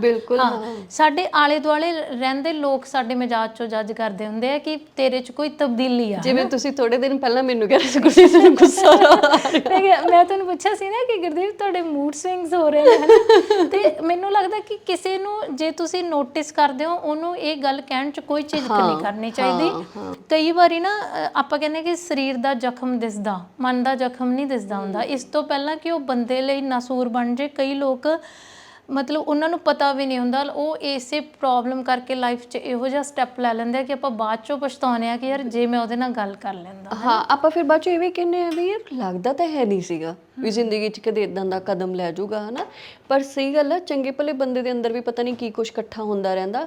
ਤੇ ਦੂਸਰੀ ਗੱਲ ਇਹ ਆ ਵੀ ਕਿਸੇ ਇੱਕ ਕੁੜੀ ਨੇ ਲਿਖਿਆ ਸੀਗਾ, ਕਹਿੰਦੀ ਵੀ ਜਦੋਂ ਕੋਈ ਕੁੜੀ ਜਾਂ ਮੁੰਡਾ ਇਧਰੋਂ ਪੰਜਾਬ ਤੋਂ ਬਾਹਰ ਜਾਂਦਾ ਵਾ ਨਾ ਤਾਂ ਸਾਰਿਆਂ ਨੂੰ ਇਹੀ ਉਮੀਦ ਹੁੰਦੀ ਆ ਕਿ ਉਹ ਸੈਟਲ ਆ, ਉਹਦੀ ਲਾਈਫ ਤਾਂ ਹੁਣ ਬਹੁਤ ਵਧੀਆ, ਸਭ ਕੁਝ ਠੀਕ ਠਾਕ ਆ। ਕਹਿੰਦੇ ਜਦੋਂ ਤੁਸੀਂ ਜਿਵੇਂ ਤੁਸੀਂ ਕਿਹਾ ਵੀ ਉਧਰੋਂ ਜਾ ਕੇ ਵੀ ਬੰਦਾ ਜਦੋਂ ਫੋਨ ਕਰਦਾ ਨਾ, ਇਹ ਨਹੀਂ ਕੋਈ ਉਹਨੂੰ ਪੁੱਛਦਾ ਵੀ ਤੁਸੀਂ ਠੀਕ ਹੋ, ਹਾਂ ਵੀ ਤੁਸੀਂ ਪਿੱਛੇ ਦਾ ਫਿਕਰ ਨਾ ਕਰਿਓ ਭਾਈ, ਤੁਸੀਂ ਆਪਦਾ ਹੀ ਸਾਰੇ ਹੋ ਹਲੇ, ਜਾਂ ਤੁਸੀਂ ਆਪ ਹੀ ਆਪਦਾ ਸੈਟਲ ਹੋਵੋ, ਹਨਾ। ਕਹਿੰਦੇ ਉੱਥੇ ਸਾਰਿਆਂ ਨੂੰ ਇਹੀ ਉਮੀਦ ਹੁੰਦੀ ਹੈ ਵੀ ਤੁਸੀਂ ਸਿਰਫ ਚੰਗੀਆਂ ਚੰਗੀਆਂ ਗੱਲਾਂ ਹੀ ਕਰੋ। ਜੇ ਤੁਸੀਂ ਕਿਤੇ ਕਹੋਗੇ ਵੀ ਨਾ ਜਾ ਕੇ ਵੀ ਮੇਰਾ ਮਨ ਨਹੀਂ ਲੱਗਦਾ, ਲੈ ਹਾਂ ਸਾਰੀ ਦੁਨੀਆ ਦਾ ਤਾਂ ਲੱਗਦਾ ਇਹਦਾ ਕੈਨੇਡਾ ਜਾ ਕੇ ਵੀ ਜੀ ਨਹੀਂ ਲੱਗਦਾ ਹੈਗਾ, ਹਨਾ। ਪਰ ਇਹ ਗੱਲ ਗਲਤ ਹੈ। ਸੱਚੀ ਪਿੱਛੋਂ ਵਾਲੇ ਬੰਦਿਆਂ ਨੂੰ ਇਹ ਐਕਸਪੈਕਟੇਸ਼ਨ ਹੋ ਜਾਂਦੀ ਹੈ ਵੀ ਬਾਹਰ ਜਿਹੜਾ ਬੰਦਾ ਗਿਆ ਉਹਦੀ ਜ਼ਿੰਦਗੀ ਤਾਂ ਹੁਣ ਸੌਖੀ ਹੋਈ ਸੌਖੀ ਆ ਤੇ ਚੰਗੀ ਹੋਈ ਚੰਗੀ ਆ, ਹਨਾ। ਪਰ ਉੱਧਰ ਜਾ ਕੇ ਵੀ ਮੈਂ ਕਹਿੰਦੀ ਬਹੁਤ ਸਾਰੀਆਂ ਚੁਣੌਤੀਆਂ ਨੇ ਜਿਨ੍ਹਾਂ ਦਾ ਇੱਧਰੋਂ ਸਾਨੂੰ ਅੰਦਾਜ਼ਾ ਹੀ ਨਹੀਂ ਹੁੰਦਾ ਕਿ ਹਾਂਜੀ ਉੱਧਰ ਜਾ ਕੇ ਵੀ ਸਾਨੂੰ ਇਹ ਚੀਜ਼ਾਂ ਦੇਖਣੀਆਂ ਪੈ ਸਕਦੀਆਂ ਨੇ, ਹਨਾ। ਕਿੰਨੀਆਂ ਮੈਨੂੰ ਲੱਗਦਾ ਹੁਣ ਆਪਣੇ ਕਿੰਨੇ ਲੋਕ ਉੱਧਰ ਚਲੇ ਗਏ ਨੇ, ਹਨਾ। ਓਵਰ ਪਾਪੂਲੇਸ਼ਨ ਹੋਣ ਲੱਗ ਗਈਆਂ ਕੰਟਰੀਜ਼ ਤੇ ਬਹੁਤ ਥਾਵਾਂ ਤੇ ਰਹਿਣ ਦੀ ਦਿੱਕਤ ਆ ਰਹੀ ਆ। ਬੱਚੇ ਇੱਧਰੋਂ ਜਾਂਦੇ ਨੇ, ਉਹਨਾਂ ਨੂੰ ਰਹਿਣ ਲਈ ਇੱਕ ਕਮਰਾ ਤੱਕ ਨਹੀਂ ਮਿਲਦਾ ਹੈਗਾ, ਹਨਾ। ਪਿੱਛੇ ਵਾਲੇ ਬਸ ਇਹੀ ਪੁੱਛੀ ਜਾਂਦੇ ਨੇਗੇ ਕਿ ਇਹ ਕੀ ਕਹਿੰਦੇ ਨੇ ਵੀ ਕੰਮ ਮਿਲ ਗਿਆ, ਪੜ੍ਹ ਲਈ, ਹੁਣ ਪਿੱਛੇ ਦਾ ਵੀ ਸੋਚੀ ਤੂੰ, ਹਨਾ। ਆਪਦੇ ਬੱਚਿਆਂ ਨਾਲ ਖੁੱਲ੍ਹ ਕੇ ਗੱਲ ਕਰੋ, ਆਪਣੇ ਪਰਿਵਾਰ ਨਾਲ ਤੁਸੀਂ ਖੁੱਲ੍ਹ ਕੇ ਗੱਲ ਕਰੋ, ਉਹਨਾਂ ਨੂੰ ਪੁੱਛੋ ਵੀ ਜੇ ਤੇਰਾ ਹਾਲੇ ਨਹੀਂ ਕੁਛ ਹੋਇਆ ਤੂੰ ਦੱਸ। ਆਪਾਂ ਕਿਸੇ ਨੂੰ ਕਹਿ ਸੁਣ ਕੇ ਕੁਛ ਕਰ ਲੈਂਦੇ ਆ, ਜਾਂ ਤੇਰਾ ਫਲਾਣਾ ਕੋਈ ਰਿਸ਼ਤੇਦਾਰ ਆਪਾਂ ਉਹਨਾਂ ਨੂੰ ਕਹਿ ਲੈਂਦੇ ਆ, ਆਪਾਂ ਉਹਨਾਂ ਦੀ ਹੈਲਪ ਲੈ ਲੈਂਦੇ ਆ। ਫਿਰ ਉਸ ਤੋਂ ਬਾਅਦ ਕਿੰਨਾ ਕਿੰਨਾ ਟਾਈਮ ਆ ਵੀ ਉਹਨਾਂ ਨੂੰ ਕੰਮ ਨਹੀਂ ਮਿਲਦਾ, ਹਨਾ। ਤਾਂ ਉਹ ਵੀ ਸਾਰੀਆਂ ਚੀਜ਼ਾਂ ਨੇਗੀਆਂ ਵੀ ਜਿਹੜੀਆਂ ਇੱਧਰੋਂ ਵਾਲਿਆਂ ਨੂੰ ਇਹ ਲੱਗਦਾ ਹੁੰਦਾ ਵੀ ਜਹਾਜ਼ ਚੜਾਤੇ ਤਾਂ ਹੁਣ ਬਸ ਸਾਡੀ ਜ਼ਿੰਮੇਵਾਰੀ ਖਤਮ ਹੋ ਗਈ। ਚਲੋ ਇੱਕ ਤਰ੍ਹਾਂ ਨਾਲ ਹੋ ਵੀ ਜਾਂਦੀ ਆ, ਪਰ ਇਹ ਨਾ ਸੋਚੋ ਕਿ ਉਧਰ ਵਾਲਾ ਬੰਦਾ ਹਮੇਸ਼ਾ ਫੋਨ ਤੇ ਤੁਹਾਡੇ ਨਾਲ ਹੱਸ ਕੇ ਹੀ ਗੱਲ ਕਰੇ, ਜਾਂ ਉਹ ਸਿਰਫ ਤੁਹਾਡੀਆਂ ਦੁੱਖ ਤਕਲੀਫਾਂ ਹੀ ਸੁਣੇ, ਉਹਨੂੰ ਵੀ ਹੋ ਸਕਦੀਆਂ ਨੇ, ਹਨਾ। ਉਹ ਕਹਿੰਦੇ ਵੀ ਪਿਛਲੇ ਵਾਲਿਆਂ ਦੀਆਂ ਜਿਹੜੀਆਂ ਐਕਸਪੈਕਟੇਸ਼ਨਸ ਹੁੰਦੀਆਂ ਨੇ ਨਾ, ਉਹ ਵੀ ਇੱਕ ਤਰ੍ਹਾਂ ਨਾਲ ਸਿਰ ਤੇ ਬੋਝ ਬਣ ਜਾਂਦੀਆਂ ਨੇ, ਉਹ ਵੀ ਫਿਰ ਮੈਂਟਲ ਸਟ੍ਰੈਸ ਦਿੰਦੀਆਂ ਨੇ। ਕਈ ਵਾਰ ਜਦੋਂ ਤੁਹਾਨੂੰ ਕੰਮ ਨਹੀਂ ਮਿਲਦਾ ਜਾਂ ਘੱਟ ਪੈਸਿਆਂ ਨਾਲ ਤੁਹਾਨੂੰ ਕੰਮ ਮਿਲਦਾ, ਹਨਾ, ਤਾਂ ਉਹ ਵੀ ਕਹਿੰਦੇ ਫਿਰ ਐ ਹੁੰਦਾ ਯਾਰ ਹੁਣ ਕੀ ਦੱਸੀਏ, ਹੁਣ ਕਿਵੇਂ ਕਹੀਏ ਘਰਦਿਆਂ ਨੂੰ ਵੀ ਅਸੀਂ ਤਾਂ ਇੰਨਾ ਕੀ ਕਮਾਉਂਦੇ ਆ, ਉਹ ਤਾਂ ਸਾਡੇ ਤੋਂ ਜ਼ਿਆਦਾ ਉਮੀਦ ਕਰਦੇ ਨੇਗੇ, ਹਨਾ। ਇਹ ਵਾਲੀਆਂ ਚੀਜ਼ਾਂ ਦਾ ਵੀ ਮੈਨੂੰ ਲੱਗਦਾ ਕਿ ਸਾਨੂੰ ਧਿਆਨ ਰੱਖਣਾ ਚਾਹੀਦਾ ਕਿ ਜਿਹੜੇ ਬਾਹਰ ਨਿਆਣੇ ਗਏ ਨੇ ਉਹਨਾਂ ਨਾਲ ਅਸੀਂ ਗੱਲ ਕਿਵੇਂ ਦੀ ਕਰਨੀ ਆ, ਜਾਂ ਉਹ ਸਿਰਫ ਕੰਟਰੀ ਬਦਲ ਕੇ ਦੂਜੀ ਗਏ ਨੇ, ਹੋ ਸਕਦਾ ਉੱਥੇ ਸਾਡੇ ਨਾਲ ਸਹੂਲਤਾਂ ਜ਼ਿਆਦਾ ਹੋਣ, ਪਰ ਉੱਥੇ ਵੀ ਕਮਾ ਕੇ ਹੀ ਖਾਣਾ ਪੈਂਦਾ ਤੇ ਉੱਥੇ ਕਮਾਉਣਾ ਸੌਖਾ ਨਹੀਂ ਹੈਗਾ, ਹਨਾ। ਇੱਧਰ ਆਪਾਂ ਨੂੰ ਪਤਾ ਵੀ ਜਾਂਦੇ ਆ, ਆਪਣੇ ਰੋਟੀਆਂ ਬਣੀਆਂ ਪਈਆਂ ਹੁੰਦੀਆਂ ਨੇ, ਡੱਬਾ ਚੱਕਦੇ ਆ ਪਾ ਜਾਂਦੇ ਆ, ਹਨਾ। ਬਿਲਕੁਲ। ਉੱਥੇ ਵਿਚਾਰਿਆਂ ਨੇ ਉਹ ਵੀ ਚੀਜ਼ਾਂ ਆਪ ਦੇਖਣੀਆਂ ਹੁੰਦੀਆਂ ਨੇਗੀਆਂ ਕਿ ਰੋਟੀ ਆਪ ਬਣਾਉਣੀ ਆ, ਆਪ ਕਰਨੀ ਆ, ਤੇ ਮੁੜ ਕੇ ਆ ਕੇ ਘਰੇ ਆਪ ਬਣਾਉਣੀ ਆ, ਹਨਾ। ਤਾਂ ਇੱਕ ਸਭ ਤੋਂ ਜ਼ਿਆਦਾ ਇਫੈਕਟ ਕਹਿੰਦੇ ਇਹ ਚੀਜ਼ ਹੁੰਦੀ ਆ ਵੀ ਸਾਡੀ ਡਾਈਟ। ਉਹ ਕਹਿੰਦੇ ਨਾ ਕੁੜੀਆਂ ਨਾ ਮੁੰਡੇ ਚੱਜ ਨਾਲ ਖਾਂਦੇ ਹੀ ਨਹੀਂ ਹੈਗੇ, ਜਿਹੜੀ ਉਹਨਾਂ ਦੀ ਰੂਟੀਨ ਲਾਈਫ ਹੁੰਦੀ ਆ, ਹਨਾ। ਸੋ ਉੱਥੇ ਜਦੋਂ ਆਪਾਂ ਪਿੱਛੋਂ ਜਾਂ ਸਾਡੇ ਪਰਿਵਾਰ 'ਚੋਂ ਕੋਈ ਵੀ ਮੈਂਬਰ ਬਾਹਰ ਗਿਆ ਹੋਇਆ, ਘੱਟੋ ਘੱਟ ਉਹਨਾਂ ਨੂੰ ਪੁੱਛ ਲਓ ਵੀ ਤੁਸੀਂ ਕੁਛ ਖਾਧਾ ਜਾਂ ਨਹੀਂ ਖਾਧਾ। ਤੇ ਜਿਹੜੇ ਬਾਹਰ ਲੋਕ ਨੇਗੇ ਉਹਨਾਂ ਨੂੰ ਵੀ ਇਸ ਚੀਜ਼ ਨੂੰ ਸਮਝਣਾ ਚਾਹੀਦਾ ਵੀ ਕੰਮ ਵੀ ਅਸੀਂ ਤਾਂ ਕਰਾਂਗੇ ਜੇ ਸਰੀਰ 'ਚ ਜਾਨ ਹੋਊਗੀ, ਹਨਾ। ਕਿੰਨੀ ਉੱਥੇ ਤਾਂ ਆਪਸ਼ਨਸ ਵੀ ਹੈਗੇ ਨੇ, ਮੈਂ ਨਹੀਂ ਕਹਿੰਦੀ ਕਿ ਉੱਥੇ ਖਾਣਾ ਬਣਾਉਣਾ ਜਾਂ ਲੈਣਾ ਬਹੁਤ ਔਖਾ ਵਾ, ਆਪਣੇ ਨਾਲੋਂ ਜ਼ਿਆਦਾ ਆਪਸ਼ਨਸ ਨੇ ਉੱਥੇ, ਹਨਾ। ਵੀ ਤੁਸੀਂ ਰੋਟੀ ਨਹੀਂ ਪੱਕ ਰਹੀ ਤਾਂ ਤੁਸੀਂ ਆਹ ਖਾ ਸਕਦੇ ਹੋ, ਤੁਸੀਂ ਉਹ ਖਾ ਸਕਦੇ ਹੋ। ਘੱਟੋ ਘੱਟ ਜੇ ਹੋਰ ਕੁਛ ਨਹੀਂ ਤਾਂ ਤੁਸੀਂ ਇੱਕ ਫਰੂਟ ਚੱਕ ਕੇ ਤਾਂ ਖਾ ਹੀ ਸਕਦੇ ਹੋ, ਹਨਾ। ਦੁੱਧ ਪੀ ਸਕਦੇ ਹੋ, ਹੋਰ ਕਿੰਨੀਆਂ ਤਰ੍ਹਾਂ ਦੀਆਂ ਚੀਜ਼ਾਂ ਨੇ ਉੱਧਰ ਜਿਹੜੀਆਂ ਤੁਸੀਂ ਆਮ ਹੀ ਉੱਥੇ 10 ਮਿੰਟਾਂ ਦੇ ਵਿੱਚ ਬਣਾ ਕੇ ਖਾ ਸਕਦੇ ਹੋ ਨਾ। ਤਾਂ ਥੋੜ੍ਹਾ ਜਿਹਾ ਜਿਵੇਂ ਰਤਨਦੀਪ ਭੈਣ ਉਹਨਾਂ ਨਾਲ ਆਪਾਂ ਗੱਲ ਕੀਤੀ ਸੀਗੀ, ਉਹ ਕਹਿੰਦੇ ਕਿ ਉੱਧਰ ਜਾ ਕੇ ਪ੍ਰਾਇਓਰਿਟੀਜ਼ ਨੂੰ ਸੈੱਟ ਕਰਨਾ ਵੀ ਬਹੁਤ ਜ਼ਰੂਰੀ ਹੋ ਜਾਂਦਾ। ਤੁਸੀਂ ਇਕੱਲਾ ਕਪਲ ਗਿਆ, ਪ੍ਰਾਇਓਰਿਟੀਜ਼ ਹੋਰ ਹੋਣਗੀਆਂ। ਤੁਹਾਡੇ ਵਿੱਚ ਇੱਕ ਬੱਚਾ ਆ ਗਿਆ, ਫਿਰ ਕਹਿੰਦੇ ਪ੍ਰਾਇਓਰਿਟੀਜ਼ ਤੁਹਾਨੂੰ ਡਿਸਾਈਡ ਕਰਨੀਆਂ ਪੈਣੀਆਂ ਨੇ, ਤਾਂ ਉੱਥੇ ਓਬਵੀਅਸਲੀ ਮਦਰ ਨੂੰ ਕਰਨੀਆਂ ਪੈਣਗੀਆਂ। ਇਹ ਜ਼ਰੂਰੀ ਨਹੀਂ ਵੀ ਜੇ ਪਹਿਲਾਂ ਵੀ ਤੁਸੀਂ 7 ਦਿਨ ਕੰਮ ਕਰਦੇ ਸੀ, 7 ਦਿਨ 8 ਘੰਟੇ ਕੰਮ ਕਰਦੇ ਸੀ, ਤਾਂ ਹੁਣ ਵੀ ਤੁਸੀਂ ਉਵੇਂ ਹੀ ਕਰ ਸਕੋਗੇ, ਨਹੀਂ। ਉਹ ਹੁਣ ਟਾਈਮ ਥੋੜ੍ਹਾ ਜਿਹਾ ਤੁਹਾਨੂੰ ਬੱਚੇ ਲਈ ਵੀ ਕੱਢਣਾ ਪੈਣਾ, ਉਹਦੇ ਵਿੱਚ ਥੋੜ੍ਹਾ ਜਿਹਾ ਆਪਦੇ ਲਈ ਵੀ ਰੱਖਣਾ ਪੈਣਾ, ਤੇ ਉਹਦੇ ਵਿੱਚੋਂ ਹੀ ਟਾਈਮ ਜੇ ਤੁਸੀਂ ਕੰਮ ਕਰਨਾ ਚਾਹੁੰਦੇ ਤਾਂ ਤੁਹਾਨੂੰ ਕੰਮ ਕਰਨਾ ਪੈਣਾ ਆ, ਹਨਾ। ਹੋ ਸਕਦਾ ਹੈ ਕਹਿੰਦੇ ਤੁਹਾਨੂੰ ਬਹੁਤ ਵਧੀਆ ਆਪਣਾ ਕਰੀਅਰ, ਵੈਲ ਪੇਡ ਜੌਬ ਤੁਹਾਨੂੰ ਆਪਣੀ ਛੱਡਣੀ ਪਵੇ ਸਿਰਫ ਆਪਣੇ ਬੱਚੇ ਕਰਕੇ, ਆਪਣੀ ਫੈਮਿਲੀ ਕਰਕੇ। ਤੇ ਕਹਿੰਦੇ ਕਈ ਵਾਰੀ ਲੇਡੀਜ਼ ਕਈ ਮਤਲਬ ਜਾਂ ਬੰਦੇ ਵੀ ਆਪਾਂ ਤੁਸੀਂ ਕਹਿ ਲਓ, ਕਹਿੰਦੇ ਇਹ ਕੰਪਰੋਮਾਈਜ਼ ਕਰਨ ਦੇ ਲਈ ਤਿਆਰ ਹੀ ਨਹੀਂ ਹੁੰਦੇ। ਤਾਂ ਉਹਦੇ ਵਿੱਚ ਕੀ ਹੁੰਦਾ ਕਿ ਫੈਮਿਲੀ ਪ੍ਰੋਫੈਸ਼ਨਲ ਦੋਨੋਂ ਲਾਈਫ ਸਫਰ ਕਰਦੀਆਂ ਨੇ। ਸੋ ਕਹਿੰਦੇ ਇਹ ਵੀ ਕੋਈ ਇਹ ਨਹੀਂ ਹੈਗਾ ਕਿ ਮੈਂ ਅੱਜ ਜੇ ਇਸ ਡੈਜ਼ਿਗਨੇਸ਼ਨ ਜਾਂ ਇਸ ਜੌਬ 'ਤੇ ਮੈਂ ਸਾਰੀ ਉਮਰ ਇੱਥੇ ਹੀ ਕੰਮ ਕਰੂੰਗੀ, ਬਾਕੀ ਜੋ ਕੁਛ ਹੁੰਦਾ ਹੋਈ ਜਾਵੇ। ਸੋ ਕਹਿੰਦੇ ਪ੍ਰਾਇਓਰਿਟੀ ਸੈੱਟ ਕਰਨੀਆਂ ਵੀ ਬਹੁਤ ਜ਼ਿਆਦਾ ਜ਼ਰੂਰੀ ਨੇ। ਉਸ ਤੋਂ ਬਾਅਦ ਤੁਹਾਡੇ ਕੋਲ ਇੰਡੀਆ ਤੋਂ ਤੁਹਾਡਾ ਪਰਿਵਾਰ ਆ ਗਿਆ, ਤੁਹਾਡੇ ਮੰਮੀ ਡੈਡੀ ਤੁਹਾਡੇ ਕੋਲ ਰਹਿਣ ਲਈ ਆ ਗਏ, ਹੈ ਨਾ, ਤਾਂ ਵੀ ਕਹਿੰਦੇ ਤੁਹਾਨੂੰ ਪ੍ਰਾਇਓਰਿਟੀਜ਼ ਆਪਣੀਆਂ ਬਦਲਣੀਆਂ ਪੈਣਗੀਆਂ। ਸੋ ਇੱਕੋ ਜਿਹੀ ਲਾਈਫ ਉੱਥੇ ਨਾ ਤੁਸੀਂ ਜਿਉ ਸਕਦੇ ਹੋ ਤੇ ਨਾ ਹੀ ਤੁਸੀਂ ਐਕਸਪੈਕਟ ਕਰ ਸਕਦੇ ਹੋ, ਹਨਾ। ਦੇਖੋ ਦਿੱਕਤਾਂ ਤਾਂ ਆਉਣਗੀਆਂ ਹੀ ਗੁਰਦੀਪ, ਹਨਾ। ਜਿਸ ਹਿਸਾਬ ਨਾਲ ਆਪਾਂ ਅੱਜ ਕੱਲ੍ਹ ਆਪਣੀਆਂ ਲੋੜਾਂ ਨੇ, ਆਪਾਂ ਨੂੰ ਕੰਮ ਸਾਰਿਆਂ ਨੂੰ ਹੀ ਕਰਨਾ ਪੈਂਦਾ। ਹੁਣ ਤੁਸੀਂ ਦੇਖ ਲਓ ਵੀ ਪਿਛਲੇ ਸਮੇਂ 'ਚ ਇੱਕ ਘਰ 'ਚ 10 ਜੀ ਹੁੰਦੇ ਸੀ, ਕੰਮ ਇੱਕ ਬੰਦਾ ਕਰਦਾ ਸੀ। ਹੁਣ ਇੱਕ ਘਰ 'ਚ 10 ਜੀ ਹੋਣਗੇ ਤਾਂ ਤਕਰੀਬਨ ਨਿਆਣਿਆਂ ਨੂੰ ਛੱਡ ਕੇ ਸਾਰੇ ਕੰਮ ਕਰਦੇ ਨੇ, ਹਨਾ। ਤੇ ਇਹ ਤਾਂ ਤੁਹਾਨੂੰ ਤੈਅ ਕਰਨਾ ਪੈਣਾ ਕਿ ਤੁਸੀਂ ਆਪਣੇ ਸਰੀਰ ਨਾਲ ਕਿੰਨਾ ਕੁ ਜ਼ਿਆਦਾ ਧੱਕਾ ਕਰ ਸਕਦੇ ਹੋ। ਜੇ ਤੁਸੀਂ ਜਦੋਂ ਸਰੀਰ ਨਾਲ ਧੱਕਾ ਕਰਨਾ ਸ਼ੁਰੂ ਕਰਦੇ ਹੋ ਨਾ, ਮਨ ਨਾਲ ਆਪਣੇ ਆਪ ਹੀ ਹੋਣਾ ਸ਼ੁਰੂ ਹੋ ਜਾਂਦਾ। ਤੇ ਮੈਨੂੰ ਨਾ ਘਰ 'ਚ ਹਾਸੇ-ਹਾਸੇ 'ਚ ਇੱਕ ਚੀਜ਼ ਕਹਿੰਦੇ ਹੁੰਦੇ ਸਾਰੇ ਕਿ ਆਪਣੇ ਆਪ ਨੂੰ ਨਾ ਟਟੀਰੀ ਨਹੀਂ ਸਮਝੀਦਾ ਹੁੰਦਾ ਕਿ ਰੱਬ ਮੇਰੇ ਆਸਰੇ ਹੀ ਖੜਾ, ਨਾ। ਹਾਂਜੀ। ਕਦੇ ਵੀ ਨਾ ਆਪਣੇ ਆਪ ਨੂੰ ਸੱਚੀ ਟਟੀਰੀ ਵਾਲੀ ਸਟੇਜ ਤੇ ਨਾ ਲੈ ਕੇ ਆਓ ਕਿ ਮੈਂ ਮਤਲਬ ਅੱਜ ਸਿੰਗਲ ਆ ਤਾਂ ਵੀ ਮੈਂ ਓਨਾ ਹੀ ਕੰਮ ਕਰ ਸਕਦਾ, ਕੱਲ ਨੂੰ ਮੈਂ ਵਿਆਹਿਆ ਗਿਆ ਫਿਰ ਵੀ ਮੈਂ ਇੰਨੇ ਕੰਮ ਕਰੂੰਗਾ, ਫਿਰ ਇੱਕ ਤੁਹਾਡੀ ਜ਼ਿੰਦਗੀ 'ਚ ਬੱਚਾ ਆ ਜਾਂਦਾ ਫਿਰ ਵੀ ਮੈਂ 8 ਦਿਨ ਜੌਬ ਵੀ ਕਰ ਸਕਦਾ, ਮੈਂ ਨਿਆਣਾ ਵੀ ਸੰਭਾਲ ਲੂੰ, ਮੈਂ ਘਰ ਵੀ ਸੰਭਾਲ ਲੂੰ। ਤੁਹਾਡਾ ਮਨ ਕਹਿ ਸਕਦਾ, ਹੋ ਸਕਦਾ ਤੁਹਾਡਾ ਸਰੀਰ ਨਾ ਅਲਾਓ ਕਰੇ, ਕੱਲ ਨੂੰ ਤੁਹਾਡਾ ਸਰੀਰ ਵੀ ਕਰ ਰਿਹਾ। ਤੁਸੀਂ ਜਦੋਂ ਆਪਾਂ ਕਹਿੰਦੇ ਨਾ ਬਿਨਾਂ ਗੱਲ ਤੋਂ ਹੀ ਅੱਜ ਮੈਨੂੰ ਕਿਸੇ ਤੇ ਗੁੱਸਾ ਆ ਗਿਆ, ਅਸਲ 'ਚ ਉਸ ਵਕਤ ਤੁਸੀਂ ਅੱਕੇ ਹੁੰਦੇ ਹੋ, ਹੈ ਨਾ। ਤੁਹਾਡਾ ਸਰੀਰ ਤਾਂ ਕੰਮ ਕਰੀ ਜਾ ਰਿਹਾ, ਤੁਹਾਡਾ ਮਨ ਥੱਕ ਜਾਂਦਾ ਉਸ ਚੀਜ਼ 'ਚ। ਮੈਨੂੰ ਲੱਗਦਾ ਇਹ ਤਾਂ ਤੁਹਾਨੂੰ ਤੈਅ ਕਰਨਾ ਪੈਣਾ ਕਿ ਜੇ ਮੈਂ ਹਫਤੇ ਦੇ 6 ਦਿਨ ਘਰ ਨੂੰ ਦੇ ਰਿਹਾ ਤਾਂ ਮੈਂ ਇੱਕ ਦਿਨ ਦੇ 2 ਘੰਟੇ ਤਾਂ ਆਪਣੇ ਆਪ ਨੂੰ ਦੇ ਸਕਦਾ। ਇਹ ਵੀ ਬਹੁਤ ਜ਼ਰੂਰੀ ਹੈ। ਤੁਸੀਂ ਉਸ ਟਾਈਮ 'ਚ ਕੋਈ ਜਿਹੜਾ ਤੁਹਾਨੂੰ ਪਸੰਦ ਆ, ਤੁਸੀਂ ਕੋਈ ਮਿਊਜ਼ਿਕ ਸੁਣ ਸਕਦੇ ਹੋ, ਤੁਸੀਂ ਕੋਈ ਕਿਤਾਬ ਪੜ੍ਹ ਸਕਦੇ ਹੋ, ਜਾਂ ਕੁਛ ਵੀ ਨਹੀਂ ਕਰਨਾ, ਮੈਂ ਜਾਂ ਇਕੱਲਾ ਬਾਜ਼ਾਰ ਘੁੰਮਣ ਜਾਊਂਗਾ, ਹੈ ਨਾ। ਚਾਹੇ ਮੈਂ ਕੁਛ ਵੀ ਨਾ ਖਰੀਦ ਕੇ ਲਿਆਵਾਂ। ਮੈਨੂੰ ਲੱਗਦਾ ਨਿਆਣਿਆਂ ਤੋਂ ਜ਼ਿਆਦਾ ਤੁਹਾਡੀ ਵਧੀਆ ਕੰਪਨੀ ਨਹੀਂ ਹੋ ਸਕਦੀ ਜੇ ਤੁਸੀਂ ਆਪਣੀ ਮਾਨਸਿਕ ਸਿਹਤ ਨੂੰ ਸੁਧਾਰਨਾ ਚਾਹੁੰਦੇ ਹੋ, ਹੈ ਨਾ। ਨਿਆਣਿਆਂ ਨਾਲ ਤੁਸੀਂ 2 ਘੰਟੇ ਬੈਠ ਜਾਓਗੇ ਨਾ, ਤੁਸੀਂ ਨਿਆਣਿਆਂ ਵਰਗੇ ਹੋ ਜਾਓਗੇ, ਤੁਹਾਨੂੰ ਸਾਰੀਆਂ ਚੀਜ਼ਾਂ ਭੁੱਲ ਜਾਂਦੀਆਂ ਨੇ। ਤੇ ਸਾਡੇ ਨਾ ਇੱਥੇ ਇੱਕ ਲੋਕਾਂ ਨੂੰ ਆਦਤ ਹੈ ਕਿ ਅਸੀਂ ਡਾਕਟਰ ਦੇ ਉਦੋਂ ਹੀ ਜਾਂਦੇ ਹਾਂ ਜਦੋਂ ਅਸੀਂ ਬਿਮਾਰ ਹੋ ਜਾਂਦੇ ਹਾਂ, ਹੈ ਨਾ। ਜਾਂ ਅਸੀਂ ਚੰਗੀ ਖੁਰਾਕ ਉਦੋਂ ਹੀ ਖਾਂਦੇ ਹਾਂ ਜਦੋਂ ਸਾਨੂੰ ਕੋਈ ਪਰਚੀ 'ਤੇ ਲਿਖ ਕੇ ਦੇ ਦਿੰਦਾ ਕਿ ਤੇਰਾ ਹੁਣ ਇਹ ਖਾਧੇ ਬਿਨਾ ਸਰਨਾ ਨਹੀਂ, ਹੈ ਨਾ। ਅੱਜ ਕੱਲ੍ਹ ਅਸੀਂ ਨਾ ਡਾਈਟ ਚਾਰਟ ਜਿੰਨੇ ਇੰਸਟਾ 'ਤੇ ਗੂਗਲ 'ਤੇ ਜਿੱਥੇ ਵੀ ਕਿਤੇ ਮਿਲਦੇ ਆ, ਅਸੀਂ ਸਾਰੇ ਫੋਲੋ ਕਰਨ ਦੇ ਚੱਕਰ 'ਚ ਹਾਂ। ਇੱਕ ਕਿਸੇ ਨੇ ਕਿਹਾ ਸੀ, ਕਹਿੰਦੇ ਵੀ ਜਿਹੜਾ ਬੰਦਾ ਘਿਓ ਦਾ 1 ਚਮਚਾ ਨਹੀਂ ਖਾਂਦਾ ਉਹਦੇ ਚਿਹਰੇ 'ਤੇ ਨੂਰ ਕਿੱਥੋਂ ਆ ਜਾਊਗਾ, ਹੈ ਨਾ। ਜਿਹੜੇ ਸਰੀਰ ਨੂੰ ਤੁਸੀਂ ਕੁਛ ਦੇ ਹੀ ਨਹੀਂ ਰਹੇ, ਤੁਹਾਨੂੰ ਇਹ ਨਹੀਂ ਪਤਾ ਕਿ ਇੱਕ ਏਜ ਤੋਂ ਬਾਅਦ 30 ਸਾਲ ਤੋਂ ਬਾਅਦ ਮੇਰੇ ਲਈ ਮਲਟੀਵਿਟਾਮਿਨ ਜਾਂ ਮੇਰੇ ਲਈ ਹੋਰ ਸਾਰੀਆਂ ਚੀਜ਼ਾਂ ਨੇ ਜਿਹੜੀਆਂ ਡਾਈਟ 'ਚ ਬਦਲਾਓ ਬਹੁਤ ਜ਼ਰੂਰੀ ਆ। ਉਹ ਕਿੰਨਾ ਕੁ ਕੰਮ ਕਰ ਲੂਗਾ ਸਰੀਰ, ਤੇ ਉਹ ਉਸ ਸਰੀਰ ਦਾ ਬੰਦਾ ਮਨ ਤੋਂ ਕਿੰਨਾ ਕੁ ਤੰਦਰੁਸਤ ਹੋ ਸਕਦਾ, ਨਾ। ਹਾਲੇ ਤੱਕ ਵੀ ਸਾਡੀ ਸੁਸਾਇਟੀ 'ਚ ਝਿਜਕ ਹੈ ਕਿ ਜੇ ਕੁੜੀ ਬਾਹਰ ਕੰਮ ਕਰਦੀ ਆ ਤੇ ਫਿਰ ਉਹ ਘਰੇ ਵੀ ਆ ਕੇ ਕੰਮ ਕਰਦੀ ਆ, ਬੰਦਾ ਬਾਹਰ ਕੰਮ ਕਰਦਾ ਵੀ ਉਹ ਵੀ ਘਰੇ ਆ ਕੇ ਕੰਮ ਕਰ ਸਕਦਾ। ਹਾਲੇ ਤੱਕ ਅਸੀਂ ਉਸ ਲੈਵਲ ਤੇ ਨਹੀਂ ਪਹੁੰਚੇ। ਸਾਨੂੰ ਲੱਗਦਾ ਕਿ ਮਤਲਬ ਜਨਾਨੀਆਂ 'ਚ ਤਾਂ ਪਤਾ ਨਹੀਂ ਕੀ ਭਰਿਆ ਹੁੰਦਾ ਕਿ ਉਹ ਸਭ ਕੁਝ ਮੈਨੇਜ ਕਰ ਸਕਦੀਆਂ ਨੇ, ਹੈ ਨਾ। ਹੁਣ ਇਹ ਚੀਜ਼ ਅਸੀਂ ਸਮਝਦੇ ਹੀ ਨਹੀਂ ਹੈਗੇ। ਸਾਨੂੰ ਲੱਗਦਾ ਮੇਰੇ ਅੰਦਰ ਹਾਲੇ ਤੱਕ ਵੀ ਇਹ ਝਿਜਕ ਆ ਵੀ ਜੇ ਮੇਰੇ ਨਿਆਣੇ ਨੇ ਪਾਣੀ ਪੀਣਾ ਤਾਂ ਮੈਂ ਆਪਦੇ ਹਸਬੈਂਡ ਨੂੰ ਕਹਿ ਦੇਵਾਂ ਕਿ ਤੁਸੀਂ ਇਹਨੂੰ ਪਾਣੀ ਪਿਲਾ ਦਿਓ, ਹੈ ਨਾ। ਤੇ ਇਹ ਚੀਜ਼ ਤੋਂ ਤੁਹਾਨੂੰ ਬਾਹਰ ਆਉਣਾ ਪੈਣਾ। ਥੋੜ੍ਹੇ ਬਹੁਤੇ ਤਾਂ ਤੁਹਾਨੂੰ ਸੈਲਫਿਸ਼ ਹੋਣਾ ਹੀ ਪੈਣਾ ਜੇ ਤੁਸੀਂ ਚਾਹੁੰਦੇ ਹੋ ਕਿ ਤੁਸੀਂ ਲੰਮੀ ਜ਼ਿੰਦਗੀ ਜਿਓ। ਬਿਲਕੁਲ। ਹੁਣ ਤੁਸੀਂ ਦੇਖੋ ਵੀ ਬੰਦਿਆਂ ਦੇ ਮੁਕਾਬਲੇ ਬੁਢਾਪੇ ਦੇ ਵਿੱਚ ਜਨਾਨੀਆਂ ਸਰੀਰਕ ਤੌਰ 'ਤੇ ਜ਼ਿਆਦਾ ਤੰਗ ਹੁੰਦੀਆਂ ਨੇ। ਕਿਉਂ ਹੁੰਦੀਆਂ ਨੇ? ਕਿਉਂਕਿ ਤੁਸੀਂ ਆਪਦੇ ਸਰੀਰ ਨੂੰ ਕਦੀ ਆਰਾਮ ਹੀ ਨਹੀਂ ਦਿੱਤਾ, ਤੁਸੀਂ ਆਪਦੀ ਮਾਨਸਿਕਤਾ ਬਾਰੇ ਕਦੀ ਸੋਚਿਆ ਹੀ ਨਹੀਂ। ਆਪਣੇ ਮੰਮੀ ਹੁਣੀ ਮੈਨੂੰ ਲੱਗਦਾ ਕਿ ਬਹੁਤ ਘੱਟ ਸਹੂਲਤਾਂ 'ਚ ਰਹੇ ਨੇ ਆਪਣੇ ਮੁਕਾਬਲੇ, ਪਰ ਫਿਰ ਵੀ ਉਹਨਾਂ ਨੂੰ ਪਤਾ ਹੁੰਦਾ ਸੀਗਾ ਕਿ ਮਹੀਨੇ 'ਚੋਂ 2 ਦਿਨ ਪੇਕੇ ਜਾਇਆ ਜਾ ਸਕਦਾ, ਹੈ ਨਾ। ਹੁਣ ਤੱਕ ਆਪਣੇ ਮੰਮੀ ਹੁਣੀ ਪੇਕੇ 10-10 ਦਿਨ ਰਹਿ ਕੇ ਆਉਂਦੇ ਨੇ। ਕਾਹਦੇ ਲਈ? ਉਹ ਉਹਨਾਂ ਦੀ ਮਾਨਸਿਕਤਾ ਲਈ ਜ਼ਰੂਰੀ ਸੀਗਾ, ਜਿੱਥੇ ਬੇਫਿਕਰੀ ਨਾਲ ਸੋਇਆ ਜਾਵੇ, ਬੇਫਿਕਰੀ ਨਾਲ ਉੱਠਿਆ ਜਾਵੇ, ਮਨ ਦੀਆਂ ਗੱਲਾਂ ਕੀਤੀਆਂ ਜਾਣ, ਮੈਂਟਲ ਬ੍ਰੇਕ। ਹਾਂ। ਤੇ ਇੱਕ ਚੀਜ਼ ਨਾ ਮੈਂ ਇੱਕ ਦਿਨ ਯਾਦ ਕਰ ਰਹੀ ਸੀ ਗੁਰਦੀਪ ਕਿ ਹੁਣ ਜਿਹੜੇ ਆਪਣੇ ਨਾ ਜਣੇਪੇ ਨੇ ਕੁੜੀਆਂ ਦੇ, ਉਹ ਸਾਰੇ ਸਹੁਰੇ ਘਰਾਂ 'ਚ ਹੋਣ ਲੱਗ ਗਏ, ਹੈ ਨਾ। ਆਪਣੇ ਕੋਲ ਬਹੁਤ ਸਾਰੀਆਂ ਚੀਜ਼ਾਂ ਇਸ ਨਾਤੇ ਬਣ ਗਈਆਂ ਵੀ ਜਿਵੇਂ ਤੁਸੀਂ ਕਿਹਾ ਕਿ ਕੁੜੀਆਂ ਨੌਕਰੀ ਕਰਦੀਆਂ ਨੇ, ਉਹਨਾਂ ਨੂੰ ਲੱਗਦਾ ਕਿ ਇੰਨੇ ਦਿਨ ਮੇਰੇ ਤੋਂ ਛੁੱਟੀ ਨਹੀਂ ਲਈ ਜਾਣੀ, ਹੈ ਨਾ। ਜਦ ਬਿਲਕੁਲ ਐਂਡ 'ਤੇ ਛੁੱਟੀ ਲਵਾਂਗੇ ਫਿਰ ਬਾਅਦ 'ਚੋਂ ਜਿਹੜੀ ਛੁੱਟੀ ਬਚੂ ਉਹ ਬੱਚੇ ਨੂੰ ਸੰਭਾਲਣ ਲਈ ਜ਼ਿਆਦਾ ਜ਼ਰੂਰੀ ਆ। ਉਸ ਚੱਕਰ 'ਚ ਵੀ ਕੁੜੀਆਂ ਮਾਨਸਿਕ ਤੌਰ 'ਤੇ ਬਿਮਾਰ ਹੁੰਦੀਆਂ ਨੇ, ਤੁਹਾਨੂੰ ਪਤਾ। ਕਿਉਂਕਿ ਜਦੋਂ ਤੁਹਾਡਾ ਜਣੇਪਾ ਤੁਹਾਡੇ ਪੇਕੇ ਹੁੰਦਾ ਸੀਗਾ ਤਾਂ ਚਾਹੇ ਕਹਿ ਲਓ ਕਿ ਮਾਂ ਪਿਓ ਨੂੰ ਮੋਹ ਇੰਨਾ ਕੁ ਹੁੰਦਾ ਜਾਂ ਫਿਰ ਤੁਹਾਡੇ ਉਸ ਘਰ ਨਾਲ ਤੁਸੀਂ ਇੰਨੇ ਕੁ ਖੁੱਲ੍ਹੇ ਹੁੰਦੇ ਹੋ ਕਿ ਕੋਈ ਵੀ ਚੀਜ਼ ਹੱਕ ਨਾਲ ਮੰਗ ਲੈਂਦੇ ਹੋ ਜਾਂ ਹੱਕ ਨਾਲ ਕਹਿ ਦਿੰਦੇ ਹੋ। ਮਾਵਾਂ ਧੀਆਂ ਦੀ ਜ਼ਿਆਦਾ ਕੇਅਰ ਕਰ ਲੈਂਦੀਆਂ ਨੇ।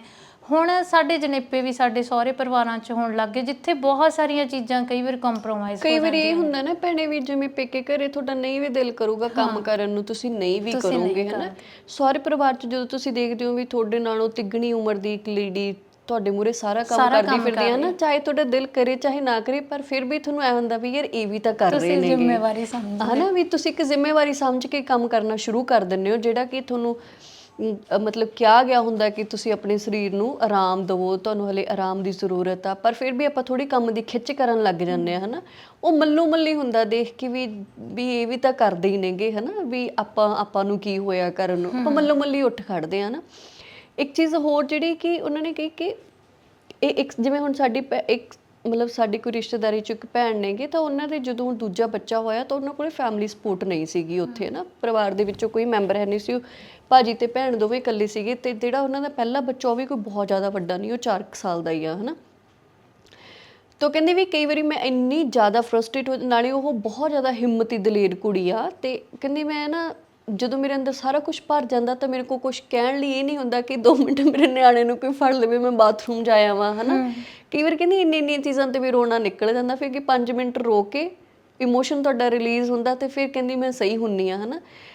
ਮੈਨੂੰ ਲੱਗਦਾ ਕਿ ਜੇ ਤੁਹਾਡੇ ਬੱਚੇ ਬਾਹਰ ਨੇਗੇ ਤਾਂ ਜਦੋਂ ਉਹਨਾਂ ਕੋਲੇ 1 ਬੱਚਾ ਜਾਂ 2 ਬੱਚੇ ਨਾ, ਤਾਂ ਉੱਥੇ ਸਾਡੇ ਜਿਹੜੇ ਪੇਰੈਂਟਸ ਨੇ ਉਹਨਾਂ ਨੂੰ ਵੀ ਇਹ ਮਹਿਸੂਸ ਕਰਨਾ ਚਾਹੀਦਾ ਕਿ ਹੁਣ ਬੱਚਿਆਂ ਨੂੰ ਸਾਡੀ ਲੋੜ ਆ, ਹਨਾ। ਇਹ ਨਹੀਂ ਕਿ ਉਹਨਾਂ ਨੇ ਤੁਹਾਡੇ ਤੋਂ ਕੋਈ ਕੰਮ ਕਰਾਉਣਾ, ਜਾਂ ਆਲਰੇਡੀ ਉੱਥੇ ਜੇ ਕੋਈ ਤੁਹਾਡਾ ਦੋਸਤ ਰਿਸ਼ਤੇਦਾਰ ਕੋਈ ਵੀ ਹੈਗਾ ਆ ਤਾਂ ਉਹਨਾਂ ਨੂੰ ਵੀ ਥੋੜਾ ਜਿਹਾ ਉਸ ਬੰਦੇ ਵੱਲ ਧਿਆਨ ਦੇਣਾ ਚਾਹੀਦਾ ਕਿ ਇਹਨਾਂ ਦੇ ਹੁਣ ਘਰ 'ਚ ਨਵਾਂ ਮੈਂਬਰ ਆਇਆ, ਇਹਨਾਂ ਦੀਆਂ ਜ਼ਿੰਮੇਵਾਰੀਆਂ ਵਧੀਆਂ ਨੇ, ਤੇ ਉੱਥੇ ਤੇ ਭੈਣੇ ਇਹ ਵੀ ਹੈ ਨਹੀਂਗਾ ਕਿ ਦੋਨੋਂ ਜਾਣੇ ਕੰਮ ਛੱਡ ਕੇ ਬਹਿ ਜਾਣਗੇ, ਜੇ ਇੱਕ ਛੱਡੂਗਾ ਕੋਈ ਹੈਲਪ ਹੀ ਲੈ ਲਓਗੇ, ਕੋਈ ਹੈਲਪਰ ਇੱਕ ਜਣਾ ਛੱਡੂਗਾ ਤੇ ਇੱਕ ਨੂੰ ਤਾਂ ਜਾਣਾ ਪੈਣਾ ਹੀ ਪੈਣਾ, ਉਹ ਤੁਹਾਡਾ ਹਸਬੈਂਡ ਹੁੰਦਾ ਜਿਹਨੂੰ ਜਾਣਾ ਹੀ ਪੈਂਦਾ ਆ, ਹਨਾ। ਤਾਂ ਉੱਥੇ ਫਿਰ ਇੱਕ ਲੇਡੀ ਪਿੱਛੇ ਇਕੱਲੀ ਰਹਿ ਜਾਂਦੀ ਆ, ਜਿਹਨੂੰ ਦੋਨੇ ਬੱਚੇ ਤੇ ਘਰ ਪਰਿਵਾਰ, ਦੂਸਰਾ ਸਾਫ ਸਫਾਈ, ਫਿਰ ਰਸੋਈ ਦਾ ਵੀ ਕੰਮ। ਉਹਨੂੰ ਇਹ ਹੁੰਦਾ ਵੀ ਜਿਹੜਾ ਬੰਦਾ 8 ਘੰਟੇ ਬਾਹਰੋਂ ਕੰਮ ਕਰਕੇ ਰਿਹਾ, ਘੱਟੋ ਘੱਟ ਉਹਦੇ ਆਉਂਦੇ ਨੂੰ ਕੁਝ ਖਾਣ ਲਈ ਤਾਂ ਬਣਾ ਕੇ ਰੱਖਦਾ, ਹਨਾ। ਤਾਂ ਉਹਦੇ ਲਈ ਵੀ ਮੈਨੂੰ ਲੱਗਦਾ ਕਿ ਥੋੜਾ ਜਿਹਾ ਸਾਨੂੰ ਧਿਆਨ ਦੇਣ ਦੀ ਲੋੜ ਹੁੰਦੀ ਆ, ਚਾਹੇ ਤੁਹਾਡੇ ਮਾਂ-ਬਾਪ ਨੇ ਜਾਂ ਤੁਹਾਡੇ ਨੇੜੇ ਤੇੜੇ ਰਹਿੰਦੇ ਕੋਈ ਦੋਸਤ ਰਿਸ਼ਤੇਦਾਰ ਨੇਗੇ, ਕਿ ਉਸ ਲੇਡੀ ਨੂੰ ਜਾਂ ਉਸ ਪਰਿਵਾਰ ਨੂੰ ਇਸ ਸਮੇਂ ਸਾਡੀ ਜ਼ਰੂਰਤ ਆ ਕਿ ਥੋੜਾ ਆਪਾਂ ਟਾਈਮ ਜੇ ਉਹਨਾਂ ਨੂੰ ਦੇ ਕੇ ਉਹਨਾਂ ਨੂੰ ਥੋੜਾ, ਜਿਵੇਂ ਤੁਸੀਂ ਕਿਹਾ ਵੀ ਹਫ਼ਤੇ 'ਚ ਜੇ 2-3 ਘੰਟੇ ਵੀ ਆਪਾਂ ਕਿਸੇ ਨੂੰ ਦੇ ਦਈਏ ਕਿ ਨਾ, ਉਹ ਵੀ ਸਾਡੇ ਲਈ ਬਹੁਤ ਜ਼ਿਆਦਾ ਬੈਨੀਫੀਸ਼ੀਅਲ, ਜੇ ਆਪਾਂ ਕਹਿ ਦਈਏ ਕਿ ਹੈਲਪਫੁਲ ਹੋ ਜਾਂਦਾ ਕਿ ਹਾਂ ਬੰਦੇ ਨੂੰ ਥੋੜੀ ਬ੍ਰੇਕ ਮਿਲ ਜਾਂਦੀ ਆ, ਹਨਾ। ਜਾਂ ਇੱਕ ਮੋਰਲ ਸਪੋਰਟ ਹੀ ਹੋ ਜਾਂਦੀ ਹੈ ਕਿ ਚਲੋ ਜੇ ਕਿਤੇ ਅਣਸਰਦੇ ਨੂੰ ਕੁਝ ਮੈਨੂੰ ਕਿਸੇ ਨੂੰ ਕਹਿਣਾ ਪਿਆ ਜਾਂ ਬੁਲਾਉਣਾ ਪਿਆ ਤਾਂ ਮੇਰੇ ਕੋਲ ਕੋਈ ਹੈਗਾ ਆ, ਹਨਾ। ਤਾਂ ਉੱਥੇ ਬਸ ਇਹ ਨਹੀਂ ਵੀ ਹਾਂਜੀ ਇੱਕ ਵਾਰੀ ਆਪਾਂ ਕਿਸੇ ਦਾ ਨਿਆਣਾ ਦੇਖਿਆ ਤੇ ਮੁੜ ਕੇ ਆਪਾਂ ਉਹਨਾਂ ਨੂੰ ਕਦੇ ਪੁੱਛਿਆ ਹੀ ਨਹੀਂ ਹੈਗਾ ਕੁਝ ਵੀ ਤੁਸੀਂ ਕਿਵੇਂ, ਖਾਸ ਕਰਕੇ ਉਹਨਾਂ ਕੰਟਰੀਜ਼ ਦੇ ਵਿੱਚ। ਇੱਧਰ ਤਾਂ ਚਲੋ ਆਪਣੇ ਕੋਲੇ 100 ਜਣਾ ਹੁੰਦਾ ਆ, ਘਰੇ ਵੀ ਸਪੋਰਟ ਹੁੰਦੀ ਆ ਜਾਂ ਹੈਲਪ ਹੁੰਦੀ ਆ ਆਪਣੇ ਕੋਲੇ, ਆਪਾਂ ਬਾਹਰੋਂ ਵੀ ਲੈ ਸਕਦੇ ਆ, ਜਾਂ ਆਪਣੇ ਕੋਲੇ 2 ਪਰਿਵਾਰ ਵੀ ਹੁੰਦੇ ਆ, ਸਹੁਰਾ ਤੇ ਪੇਕਾ, ਹਨਾ। ਤੇ ਜਾਂ ਕੋਈ ਰਿਸ਼ਤੇਦਾਰ ਆ ਗਿਆ ਤਾਂ ਉੱਥੇ ਇਹ ਚੀਜ਼ਾਂ ਨਹੀਂ ਹੁੰਦੀਆਂ, ਹਨਾ। ਕਈ ਵਾਰੀ ਉੱਥੇ ਤੁਹਾਡੇ ਮਾਂ-ਬਾਪ ਵੀ ਨਹੀਂ ਪਹੁੰਚ ਸਕਦੇ ਹੈਗੇ ਕਿਉਂਕਿ ਤੁਹਾਡੇ ਹੱਥ ਵਸਤਾ ਹੁੰਦਾ ਨਹੀਂ, ਵੀਜ਼ਾ ਲੱਗੂਗਾ ਤਾਂ ਅਗਲਾ ਪਹੁੰਚੂਗਾ ਤੁਹਾਡੇ ਕੋਲੇ, ਹਨਾ। ਤਾਂ ਜਿੰਨੇ ਵੀ ਲੋਕ ਉੱਥੇ ਤੁਹਾਡੇ ਸੋਸ਼ਲ ਸਰਕਲ ਦੇ ਵਿੱਚ ਹੈਗੇ ਨੇ, ਤਾਂ ਮੈਨੂੰ ਲੱਗਦਾ ਕਿ ਸਾਨੂੰ ਥੋੜਾ ਜਿਹਾ ਧਿਆਨ ਦੇਣਾ ਚਾਹੀਦਾ ਵੀ ਆਪਾਂ ਥੋੜੇ ਟਾਈਮ ਤੇ ਉਹਨਾਂ ਨੂੰ ਪੁੱਛਦੇ ਰਹੀਏ ਵੀ ਜੇ ਤੁਹਾਨੂੰ ਕੋਈ ਹੈਲਪ ਚਾਹੀਦੀ ਆ, ਜਾਂ ਅਚੇਚੇ ਤੌਰ ਤੇ ਅਸੀਂ ਆਪਣਾ ਸਮਾਂ ਉਹਨਾਂ ਨੂੰ 2-4 ਘੰਟੇ ਦੇ ਦਈਏ ਵੀ, ਤਾਂ ਕਿ ਅਗਲੇ ਨੂੰ ਥੋੜੀ ਜਿਹੀ ਬ੍ਰੇਕ ਮਿਲੇ, ਹਨਾ। ਇਹ ਵੀ ਬਹੁਤ ਵੱਡਾ ਕੰਸਰਨ ਆ ਉੱਥੋਂ ਦਾ ਕਿ ਜਿਹੜੀਆਂ ਮਤਲਬ ਕਪਲਸ ਦੇ ਜਦੋਂ ਬੱਚੇ ਹੁੰਦੇ ਨੇ ਤਾਂ ਉਹਨਾਂ ਦੀ ਲਾਈਫ ਕਾਫੀ ਜ਼ਿਆਦਾ ਡਿਸਟਰਬ ਹੋ ਜਾਂਦੀ ਆ। ਗੁਰਦੀਪ, ਜਦੋਂ ਤੁਸੀਂ ਆਹ ਗੱਲ ਦੱਸ ਰਹੇ ਸੀ ਨਾ ਆਪਣੀ ਭੈਣ ਦੀ, ਮੈਨੂੰ ਲੱਗਿਆ ਜਿਵੇਂ ਤੁਸੀਂ ਮੇਰੀ ਗੱਲ ਕਰ ਰਹੇ ਹੁੰਦੇ ਹੋ ਨਾ। ਅਤੇ ਮੈਨੂੰ ਲੱਗਦਾ ਕਿ ਜਿਹੜੀ ਚੀਜ਼ 'ਚੋਂ ਤੁਸੀਂ ਲੰਘੇ ਹੋ ਨਾ, ਤੁਹਾਨੂੰ ਉਹਨੂੰ ਕਹਿਣ 'ਚ ਝਿਜਕ ਨਹੀਂ ਹੋਣੀ ਚਾਹੀਦੀ। ਕਈ ਵਾਰੀ ਉਹੀ ਚੀਜ਼ ਦੂਜਿਆਂ ਲਈ ਬਹੁਤ ਵੱਡੀ ਮਤਲਬ ਮਦਦ ਹੋ ਜਾਂਦੀ ਹੈ ਨਾ, ਕਿ ਤੁਸੀਂ ਜੇ ਕੱਲ੍ਹ ਨੂੰ ਤੁਹਾਡੇ 'ਤੇ ਸਟੇਜ ਆਉਂਦੀ ਹੈ ਤਾਂ ਤੁਸੀਂ ਉਹ 'ਚੋਂ ਕਿਵੇਂ ਨਿਕਲ ਸਕਦੇ ਹੋ। ਮੈਂ ਜਦੋਂ ਮਹਿਤਾਬ ਹੋਇਆ, ਗੁਰਨੂਰ 5 ਸਾਲ ਦੀ ਸੀ। 5 ਸਾਲ ਦਾ ਨਿਆਣਾ ਬਹੁਤ ਕੁਛ ਆਪਣਾ ਕਰ ਲੈਂਦਾ ਹੈ ਨਾ, ਉਹ ਆਪਣੇ ਕੱਪੜੇ ਬਦਲ ਸਕਦਾ, ਜਾਂ ਉਹਨੂੰ ਤੁਸੀਂ ਕਹਿ ਦੋਗੇ ਫਲਾਣੀ ਜਗ੍ਹਾ 'ਤੇ ਚੀਜ਼ ਪਈ ਆ, ਉਹ ਚੁੱਕ ਕੇ ਖਾ ਸਕਦਾ। ਅਤੇ ਪਰ ਮੈਂ ਉਸ ਟਾਈਮ ਕਿਵੇਂ ਦਾ ਸਮਾਂ ਦੇਖਿਆ, ਮਤਲਬ ਮੈਨੂੰ ਹੁਣ ਵੀ ਜਦੋਂ ਯਾਦ ਆਉਂਦਾ ਨਾ, ਹੁਣ ਤੁਹਾਨੂੰ ਲੱਗਦਾ ਹੁੰਦਾ ਵੀ ਥੋੜ੍ਹਾ ਜਿਹਾ ਇਹਨੂੰ ਐਂ ਬਦਲਿਆ ਜਾ ਸਕਦਾ ਸੀਗਾ। ਜਦੋਂ ਮਹਿਤਾਬ ਹੋਇਆ ਤਾਂ ਗੁਰਨੂਰ ਨੇ ਸਕੂਲ ਜਾਣਾ ਸ਼ੁਰੂ ਕੀਤਾ ਸੀ ਉਸ ਵਕਤ, ਹੈ ਨਾ। ਮੈਨੂੰ ਅੱਜ ਤੱਕ ਯਾਦ ਆ ਕਿ ਕਈ ਵਾਰ ਮੈਂ ਇਕੱਲੀ ਹੁੰਦੀ ਸੀਗੀ, ਸਵੇਰ ਦੀ ਰੋਟੀ ਮੈਂ ਦੁਪਹਿਰੇ 2 ਵਜੇ ਖਾਂਦੀ ਹੁੰਦੀ ਸੀਗੀ, ਹੈ ਨਾ। ਉਸ ਚੀਜ਼ ਤੋਂ ਤਜਰਬਾ ਲੈ ਕੇ ਨਾ ਮੈਂ ਫਿਰ ਇੱਕ ਆਰਟੀਕਲ ਲਿਖਿਆ ਸੀ ਕਿ ਔਰਤਾਂ ਜਦੋਂ ਡਿਪਰੈਸ਼ਨ ਦਾ ਸ਼ਿਕਾਰ ਹੁੰਦੀਆਂ ਨੇ, ਹੈ ਨਾ।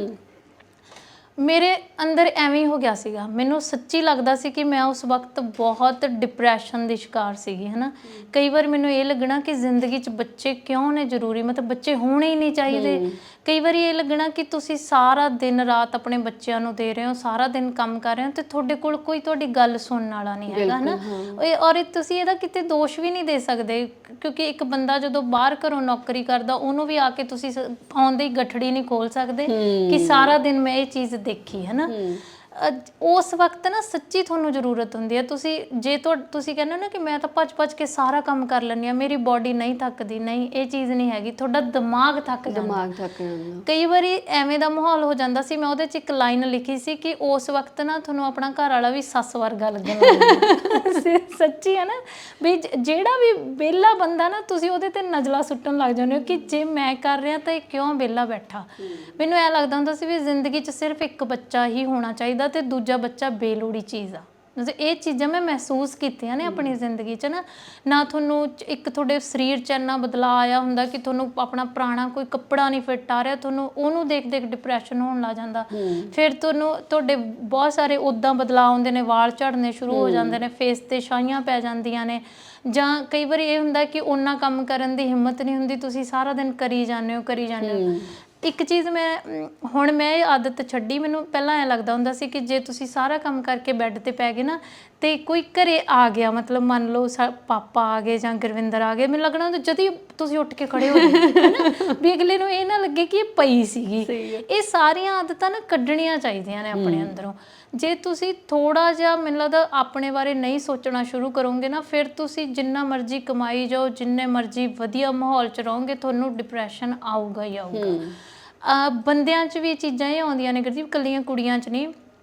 ਮੈਨੂੰ ਅੱਜ ਵੀ ਯਾਦ ਆ ਜਦੋਂ ਛੋਟੇ ਬੱਚੇ ਰੋਂਦੇ ਹੁੰਦੇ ਆ ਨਾ, ਸਾਰੀ ਰਾਤ ਨਹੀਂ ਸੌਂਦੇ, ਦੂਜੇ ਦਿਨ ਤੁਸੀਂ ਕਿਸੇ ਮੇਲ ਦਾ ਮਿਜਾਜ ਵੀ ਦੇਖਿਓ, ਨਾ, ਉਹਨੇ ਕੰਮ ਤੇ ਵੀ ਜਾਣਾ ਹੁੰਦਾ, ਪੂਰੀ ਰਾਤ ਬੰਦੇ ਨੂੰ ਨੀਂਦ ਨਹੀਂ ਆਈ ਹੁੰਦੀ। ਇਹ ਚੀਜ਼ਾਂ ਉਹਨਾਂ ਤੇ ਵੀ ਫਰਕ ਪਾਉਂਦੀਆਂ ਨੇ। ਜਾਂ ਹੁਣ ਤੁਸੀਂ ਜਿਵੇਂ ਕਿੰਨੀ ਵਾਰ ਤੁਸੀਂ ਇਹ ਗੱਲ ਕੀਤੀ ਹੈ ਕਿ ਇੱਕ ਆਪਣੇ ਕੋਲੇ ਸਿਰਫ ਇਹ ਇੱਕ ਮੌਕਾ ਵੀ ਜਦੋਂ ਅਸੀਂ ਅੱਕ ਜਾਂਗੇ ਅਸੀਂ ਕਹਾਂਗੇ ਮੈਂ ਨਹੀਂ ਅੱਜ ਤੋਂ ਬਾਅਦ ਨੌਕਰੀ ਕਰਨੀ, ਮੈਂ ਨਹੀਂ ਅੱਜ ਤੋਂ ਬਾਅਦ ਕਮਾਉਣਾ। ਬੰਦੇ ਕੋਲ ਇਹ ਚਾਂਸ ਵੀ ਨਹੀਂ ਹੈਗਾ। ਜਿਵੇਂ ਬਾਹਰਲਿਆਂ ਦੀ ਤੁਸੀਂ ਗੱਲ ਕਰਦੇ ਹੋ ਨਾ, ਸ਼ਾਇਦ ਕੋਈ ਆਪਣੀ ਕੁੜੀ ਜਾਂ ਨੂੰਹ ਨੂੰ ਘੱਟ ਪੁੱਛਦਾ ਹੋਵੇ ਵੀ ਤੂੰ ਕਿੰਨੇ ਪੈਸੇ ਕਮਾਉਣੀ ਆ। ਮੁੰਡੇ ਨੂੰ ਲੋਕ ਪਹਿਲਾਂ ਪੁੱਛਦੇ ਆ। ਮੁੰਡਿਆਂ ਨੂੰ ਤਾਂ ਲੋਕ ਐਗਜ਼ਾਮਪਲ ਦਿੰਦੇ ਆ ਕਿ ਭਾਈ ਫਲਾਣੇ ਨੇ ਤਾਂ 2 ਟਰਾਲੇ ਲੈ ਲਏ, ਤੂੰ ਕਦੋਂ ਲਏਗਾ, ਨਾ। ਤੇ ਉਹ ਸਾਰੀਆਂ ਚੀਜ਼ਾਂ 'ਚ ਸੱਚੀ ਇੰਨਾ ਜ਼ਿਆਦਾ ਪ੍ਰੈਸ਼ਰ ਕ੍ਰੀਏਟ ਹੋ ਜਾਂਦਾ ਵੀ ਕਈ ਵਾਰੀ ਤਾਂ ਐਂ ਲੱਗਣ ਲੱਗ ਜਾਂਦਾ ਹੁੰਦਾ ਵੀ ਅਸੀਂ ਮਤਲਬ ਕਾਹਦੇ ਲਈ ਆਏ ਸੀਗੇ ਦੁਨੀਆ ਤੇ। ਜੇ ਅਸੀਂ ਆਹੀ ਭੱਜ ਦੌੜ ਕਰਨੀ ਆਏ ਸੀਗੇ ਤਾਂ ਅਸੀਂ ਕਿਉਂ ਆਏ ਸੀਗੇ। ਇੱਕ ਦਿਨ ਕਿਸੇ ਨੇ ਲਿਖਿਆ ਕਿ ਜੇ ਮਤਲਬ ਸਿਰਫ ਬ੍ਰੈਡ ਤੇ ਦੁੱਧ ਮਤਲਬ ਖਰੀਦਣ ਲਈ ਉਹ ਕਮਾਈ ਕਰਨੀ ਆ ਜਾਂ ਉਹਦੇ ਲਈ ਉਹ ਦੁਨੀਆ ਤੇ, ਉਹ ਤਾਂ ਕਾਹਦੇ ਲਈ ਹੋ। ਕਈ ਵਾਰੀ ਮੈਨੂੰ ਨਾ ਘਬਰਾਹਟ ਹੋਣ ਲੱਗ ਜਾਂਦੀ ਵੀ ਜੇ ਕਿਤੇ ਜ਼ਿੰਦਗੀ ਆਈ ਮੁੱਕ ਗਈ। ਆਪਾਂ ਜ਼ਿੰਦਗੀ 'ਚ ਕੀ ਵਧੀਆ ਕੀਤਾ। ਹਰ ਟਾਈਮ ਨਾ ਆਪਾਂ ਫਿਕਰਾਂ ਹੀ ਕਰਦੇ ਰਹਿੰਦੇ ਆ, ਆ ਵੀ ਹੋ ਜੇ, ਉਹ ਵੀ ਹੋ ਜੇ, ਹੈ ਨਾ। ਜਾਂ ਖਾਸ ਤੌਰ ਤੇ ਉੱਧਰਲੇ ਜਿਹੜੇ ਲੋਕ ਨੇ ਉਹਨਾਂ ਨੂੰ ਵੀ ਸੈਟਲ ਹੋ ਜਾਈਏ, ਹੈ ਨਾ। ਮੈਨੂੰ ਲੱਗਦਾ ਕਿ ਉਹ ਤਾਂ ਸਾਰੀ ਜ਼ਿੰਦਗੀ ਹੀ ਨਹੀਂ ਹੋਇਆ ਜਾ ਸਕਦਾ। ਕਿ ਜਦੋਂ ਤੁਹਾਨੂੰ ਪਹਿਲੀ ਸੈਲਰੀ ਮਿਲੀ ਸੀ ਉਸ ਤੋਂ ਬਾਅਦ ਤੁਸੀਂ ਕਦੇ ਨਹੀਂ ਸੋਚਿਆ ਵੀ ਮੇਰੀ ਸੈਲਰੀ ਇਦੋਂ ਵੱਧ ਜਾਵੇ, ਹੈ ਨਾ। ਆਪਣੀਆਂ ਉਮੀਦਾਂ, ਲੋੜਾਂ, ਜ਼ਰੂਰਤਾਂ ਉਹ ਸਮੇਂ ਨਾਲ ਵੱਧਦੀਆਂ ਨੇ, ਘਟਦੀਆਂ ਨੇ, ਬਦਲਦੀਆਂ ਰਹਿੰਦੀਆਂ ਨੇ, ਹੈ ਨਾ।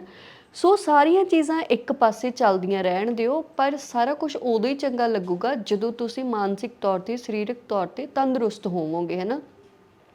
ਸੋ ਇਹ ਖਾਸ ਬੇਨਤੀ ਆ ਉੱਧਰ ਰਹਿੰਦੇ ਲੋਕਾਂ ਨੂੰ, ਚਾਹੇ ਉਹ ਮੁੰਡਾ ਚਾਹੇ ਕੁੜੀ, ਦੋਵਾਂ ਦੇ ਸਰੀਰ ਇੱਕੋ ਜਿਹੇ ਹੁੰਦੇ ਨੇ ਤੇ ਦੋਵਾਂ ਨੂੰ ਹੀ ਚੰਗੀ ਖੁਰਾਕ ਦੀ ਜ਼ਰੂਰਤ ਹੁੰਦੀ ਆ, ਦੋਵਾਂ ਦੇ ਹੀ ਸਰੀਰ ਨੂੰ ਆਰਾਮ ਦੀ ਜ਼ਰੂਰਤ ਹੁੰਦੀ ਆ।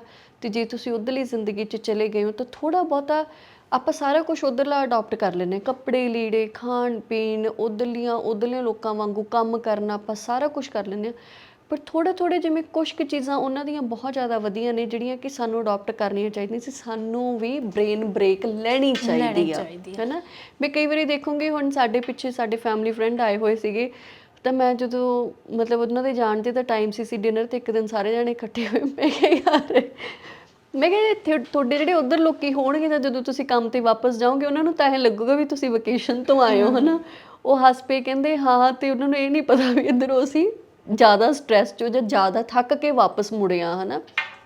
ਜੇ ਕਿਤੇ ਤੁਸੀਂ ਇੰਡੀਆ ਵੀ ਆਉਣਾ ਜਾਂ ਕਿਤੇ ਤੁਸੀਂ ਵੈਸੇ ਵੀ ਕਿਤੇ ਬ੍ਰੇਕ ਲੈਣੀ ਆ, ਘੁੰਮਣ ਜਾਣਾ ਵਾ, ਤਾਂ ਸਿਰਫ ਤੁਸੀਂ ਉੱਥੇ ਆਰਾਮ ਕਰਨ ਦੇ ਲਈ ਜਾਓ, ਹੈ ਨਾ। ਮੈਂ ਬਹੁਤੇ ਦੇਖੇ ਨੇ ਉੱਧਰਲੇ ਲੋਕ ਜਦੋਂ ਇੰਡੀਆ ਵੀ ਆਉਂਦੇ ਨੇ ਉਦੋਂ ਆਉਂਦੇ ਨੇ ਵੀ ਜਦੋਂ ਉਹਨਾਂ ਨੂੰ ਕੋਈ ਵਿਆਹ ਹੁੰਦਾ, ਹੈ ਨਾ। ਇੱਕ ਵਿਆਹ ਹੁੰਦਾ, ਉਸ ਤੋਂ ਬਾਅਦ 3-4 ਹੋਰ ਨਿਕਲੇ ਆਉਂਦੇ ਨੇ, ਮਹੀਨੇ ਲਈ ਉਹ ਆਏ ਹੁੰਦੇ ਨੇ ਘਰੇ, ਉਹਨਾਂ ਨੇ ਕਦੇ ਬਹਿ ਕੇ ਨਹੀਂ ਦੇਖਿਆ ਹੁੰਦਾ। ਉੱਧਰੋਂ ਕਹਿ ਕੇ ਆਏ ਹੁੰਦੇ ਨੇ ਵੀ ਨੀਂਦ ਪੂਰੀ ਕਰਾਂਗੇ, ਆਰਾਮ ਕਰਾਂਗੇ, ਪਰ ਇੱਧਰ ਆ ਕੇ ਸਾਰਾ ਕੁਝ ਉਲਟ ਹੋ ਜਾਂਦਾ ਵਾ। ਉਹਨਾਂ ਦੀ ਜ਼ਿੰਦਗੀ ਉੱਧਰ ਨਾਲੋਂ ਇੱਧਰ ਆ ਕੇ ਹੋਰ ਵੀ ਜ਼ਿਆਦਾ ਬਿਜ਼ੀ ਹੋ ਜਾਂਦੀ ਆ, ਹੈ ਨਾ। ਤੇ ਮੈਨੂੰ ਲੱਗਦਾ ਹੁੰਦਾ ਕਿ ਇਹਨਾਂ ਚੀਜ਼ਾਂ ਨੂੰ ਪ੍ਰਾਇੋਰਟੀ ਦੇਣੀ ਬਣਦੀ ਆ ਤੇ ਬਹੁਤ ਜ਼ਿਆਦਾ ਜ਼ਰੂਰੀ ਹੈ ਜੇ ਤੁਸੀਂ ਇਹ ਚਾਹੁੰਦੇ ਹੋ ਕਿ ਤੁਸੀਂ ਲੰਮਾ ਚਿਰ ਜਿਉਂਦੇ ਰਹਿ ਸਕੋ, ਤੁਹਾਡੇ ਪਰਿਵਾਰ ਦਾ ਮਾਹੌਲ ਵਧੀਆ ਰਹਿ ਸਕੇ, ਚੰਗੀ ਡਾਈਟ ਲੈਣੀ, ਸਰੀਰ ਨੂੰ ਆਰਾਮ ਦੇਣਾ, ਦਿਮਾਗ ਨੂੰ ਆਰਾਮ ਦੇਣਾ, ਇੱਕ ਦੂਜੇ ਦੀਆਂ ਭਾਵਨਾਵਾਂ ਨੂੰ ਸਮਝਣਾ, ਸੁਣਨਾ ਕਿਸੇ ਨੂੰ ਬਹੁਤ ਜ਼ਿਆਦਾ ਜ਼ਰੂਰੀ ਹੈ, ਕਹਿਣਾ ਬਹੁਤ ਜ਼ਿਆਦਾ ਜ਼ਰੂਰੀ ਹੈ, ਹੈ ਨਾ। ਗੁਰਦੀਪ, ਇੱਕ ਬਹੁਤ ਜ਼ਿਆਦਾ ਜ਼ਰੂਰੀ ਚੀਜ਼ ਆ ਨਾ, ਇਹ ਆਪਾਂ ਅੱਜ ਕੱਲ੍ਹ ਸਾਰੇ ਹੀ ਚੱਲਦੇ ਹਾਂ। ਜਿਵੇਂ ਆਪਾਂ ਕਹਿੰਦੇ ਹੁੰਦੇ ਨਾ ਕਿ ਜਦੋਂ ਤੁਸੀਂ ਕਿਤੋਂ ਬਹੁਤ ਜ਼ਿਆਦਾ ਥੱਕ ਕੇ ਆਉਂਦੇ ਹੋ ਤਾਂ ਤੁਸੀਂ ਨਹਾ ਲਓ, ਹੈ ਨਾ, ਤੁਹਾਡੀ ਬਾਡੀ ਫਰੈਸ਼ ਹੋ ਜਾਂਦੀ ਆ। ਸੇਮ ਇਹ ਚੀਜ਼ ਦਿਮਾਗ ਨਾਲ ਵੀ ਤੁਹਾਨੂੰ ਕਰਨੀ ਚਾਹੀਦੀ ਆ। ਆਪਾਂ ਅੱਜ ਕੱਲ੍ਹ ਜਦੋਂ ਬਹੁਤ ਜ਼ਿਆਦਾ ਥੱਕ ਕੇ ਘਰੇ ਜਾਂਦੇ ਹਾਂ, ਆਪਾਂ ਨੂੰ ਇਹ ਹੁੰਦਾ ਕਿ ਮੈਂ ਛੇਤੀ ਛੇਤੀ ਸਾਰੇ ਕੰਮ ਕਰ ਲਾਂ ਫਿਰ ਮੈਂ ਬੈਠ ਜਾ, ਹੈ ਨਾ। ਅੱਗੇ ਪਰਿਵਾਰ ਸੌਣ ਤੋਂ ਪਹਿਲਾਂ ਇਕੱਠੇ ਬਹਿ ਕੇ ਗੱਲਾਂ ਕਰਦੇ ਹੁੰਦੇ ਸੀਗੇ, ਉਹ ਤੁਹਾਡੇ ਦਿਮਾਗ ਦਾ ਨਹਾਉਣਾ ਹੁੰਦਾ ਸੀ ਇੱਕ ਤਰ੍ਹਾਂ ਨਾਲ, ਹੈ ਨਾ। ਹੁਣ ਅਸੀਂ ਨਹੀਂ ਕਰਦੇ। ਹੁਣ ਅਸੀਂ ਇੱਕ ਕਮਰੇ 'ਚ 4 ਮੈਂਬਰ ਬੈਠੇ ਹੋਵਾਂਗੇ, ਪਹਿਲੀ ਗੱਲ ਤਾਂ ਸਾਡੇ ਨਿਆਣੇ ਵੱਖਰੇ ਕਮਰੇ 'ਚ ਹੋਣਗੇ, ਅਸੀਂ ਦੋਨੋਂ ਆਪਣੇ ਫੋਨ ਤੇ ਹੁੰਦੇ ਹਾਂ। ਕਦੀ ਕਿਸੇ ਨੇ ਤੁਹਾਨੂੰ ਰਾਤ ਨੂੰ ਘਰੇ ਪੁੱਛਿਆ ਵੀ ਤੇਰਾ ਦਿਨ ਕਿਵੇਂ ਦਾ ਸੀਗਾ, ਜਾਂ ਜੇ ਤੈਨੂੰ ਕੋਈ ਨਹੀਂ ਰਿਵਾਜ ਹੀ ਨਹੀਂ ਆਪਣੇ ਜੇ ਤੈਨੂੰ ਕੋਈ ਟੈਨਸ਼ਨ ਸੀ, ਇਹ ਅਸੀਂ ਜਿੱਥੇ ਮਰਜ਼ੀ ਪਹੁੰਚ ਜਾਈਏ ਦੁਨੀਆ ਦੇ ਕੋਨੇ 'ਚ, ਸਾਡੇ ਜਿਹੜੇ ਲੋਕ ਨੇ ਉਹਨਾਂ ਦੀ ਸੋਚ ਇਹੀ ਰਹੂਗੀ। ਜਾਂ ਉਹਨਾਂ ਨੇ ਕਦੀ ਨੋਟਿਸ ਕੀਤਾ ਵੀ ਅੱਜ ਤੂੰ ਬਾਕੀ ਦਿਨਾਂ ਨਾਲੋਂ ਜ਼ਿਆਦਾ ਕੰਮ ਕੀਤਾ, ਜਾਂ ਤੇਰੇ ਨਾਲ ਮਤਲਬ ਮੈਂ 2 ਗੱਲਾਂ ਹੀ ਕਰ ਲਾਂ ਤੈਨੂੰ ਹਲਕਾ ਮਹਿਸੂਸ ਹੋਊਗਾ ਨਾ। ਜਾਂ ਥੋੜ੍ਹੀ ਜਿਹੀ ਮੈਨੂੰ ਲੱਗਦਾ ਕਿ ਕਈ ਵਾਰੀ ਨਾ ਅਸੀਂ ਬੱਚੇ ਦੀ ਵੀ ਪਿੱਠ ਥਾਪੜ ਦਿੰਦੇ ਹਾਂ, ਉਹ ਵੀ ਦੂਜੇ ਦਿਨ ਜ਼ਿਆਦਾ ਪੋਜ਼ਿਟਿਵ ਹੋ ਕੇ ਉੱਠਦਾ। ਤੇ ਇੱਕ ਦੂਜੇ ਨੂੰ ਤੁਸੀਂ ਥੋੜ੍ਹਾ ਜਿਹਾ ਵੀ ਇੰਨਾ ਨਿੱਘਾ ਜਿਹਾ ਥਾਪੜਾ ਦੇ ਦਿਓ ਵੀ ਤੂੰ ਅੱਜ ਬਹੁਤ ਕੁਛ ਕੀਤਾ, ਹੈ ਨਾ, ਜਾਂ ਤੂੰ ਹਿੰਮਤ ਤੋਂ ਵੱਧ ਕੇ ਕੀਤਾ, ਤੂੰ ਥੋੜ੍ਹਾ ਜਿਹਾ ਆਰਾਮ ਕਰ ਲਿਆ ਕਰ। ਤੁਸੀਂ ਇਹੀ 2 ਸ਼ਬਦ ਕਹਿ ਦੋਗੇ ਨਾ, ਬੰਦਾ ਦੂਜੇ ਦਿਨ ਮੈਨੂੰ ਲੱਗਦਾ ਪੂਰੀ ਵਾਹ ਲਾ ਦਿੰਦਾ ਆਪਦੀ ਸਾਰੀਆਂ ਚੀਜ਼ਾਂ 'ਚ ਨਾ।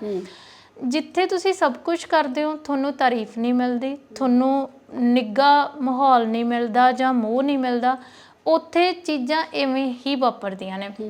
ਆਪਾਂ ਕਹਿੰਦੇ ਹਾਂ ਕਿ ਇਹ ਬਹੁਤ ਛੋਟੀ ਚੀਜ਼ ਆ ਜੀ, ਮੈਂਟਲ ਹੈਲਥ ਕੀ ਹੁੰਦੀ ਆ। ਅਖਬਾਰਾਂ 'ਚ ਕਿਉਂ ਅੱਜ ਕੱਲ੍ਹ ਬੁਰੀਆਂ ਤੋਂ ਬੁਰੀਆਂ ਖਬਰਾਂ ਆਉਂਦੀਆਂ ਨੇ? ਕਿਉਂਕਿ ਤੁਸੀਂ ਸਰੀਰੋਂ ਨਹੀਂ, ਤੁਸੀਂ ਮਾਨਸਿਕ ਤੌਰ 'ਤੇ ਬਿਮਾਰ ਹੋ, ਹੈ ਨਾ। ਸਰੀਰ ਦਾ ਤੁਸੀਂ ਇਲਾਜ ਕਰ ਲਓਗੇ, ਇਹ ਚੀਜ਼ ਇੱਕ ਗੁੱਝੀ ਬਿਮਾਰੀ ਹੈ ਜਿਹੜੀ ਫਿਰ ਇਸੇ ਤਰੀਕੇ ਨਾਲ ਨਿਕਲੂਗੀ।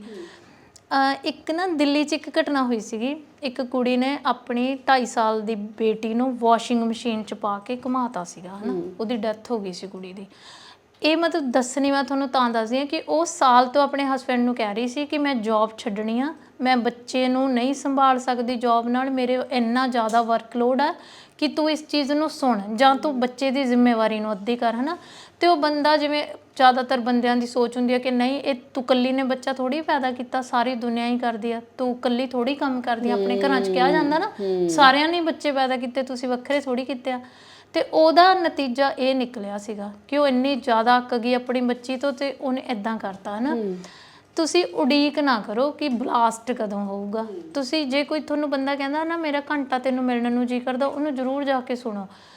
ਤੁਸੀਂ ਸਾਰਾ ਦਿਨ ਅੱਕੇ ਹੋਏ ਗੁਰਦੀਪ, ਸ਼ਾਮ ਨੂੰ ਘੰਟਾ ਰੋ ਵੀ ਲਵੋ ਨਾ, ਤੁਸੀਂ ਬਿਲਕੁਲ ਹਲਕੇ ਹੋ ਜਾਣੇ। ਮੈਨੂੰ ਤਾਂ ਲੱਗਦਾ ਤੁਹਾਨੂੰ ਰੋਣ 'ਚ ਵੀ ਸ਼ਰਮ ਨਹੀਂ ਕਰਨੀ ਚਾਹੀਦੀ, ਕਿਉਂਕਿ ਤੁਹਾਡਾ ਇਮੋਸ਼ਨ ਬਾਹਰ ਨਿਕਲ ਜਾਂਦਾ ਉਹਦੇ ਨਾਲ, ਹੈ ਨਾ। ਤੇ ਆਪਾਂ ਕਹਿੰਦੇ ਨਾ ਕਿ ਕੀ ਨਿਆਣਿਆਂ ਵਾਂਗੂ ਰੋਈ ਜਾਂਦੇ ਹੋ। ਮੈਂ ਤਾਂ ਕਹਿੰਦੀ ਹਾਂ ਕਿ ਜਿਹੜੀ ਏਜ 'ਚ ਮਰਜ਼ੀ ਹੋ, ਜਦੋਂ ਤੁਸੀਂ ਬਹੁਤ ਭਰ ਗਏ ਨਾ, ਤੁਹਾਨੂੰ ਕੋਈ ਸੁਣਨ ਵਾਲਾ ਨਹੀਂ, ਤੁਸੀਂ ਇੱਕ ਉਦਾਸ ਜਿਹਾ ਮਿਊਜ਼ਿਕ ਲਾਓ, ਤੁਸੀਂ ਰੋ ਲਓ, ਤੁਸੀਂ ਉਹਦੇ ਨਾਲ ਵੀ ਹਲਕੇ ਹੋ ਜਾਂਦੇ। ਸਹੀ ਗੱਲ ਆ।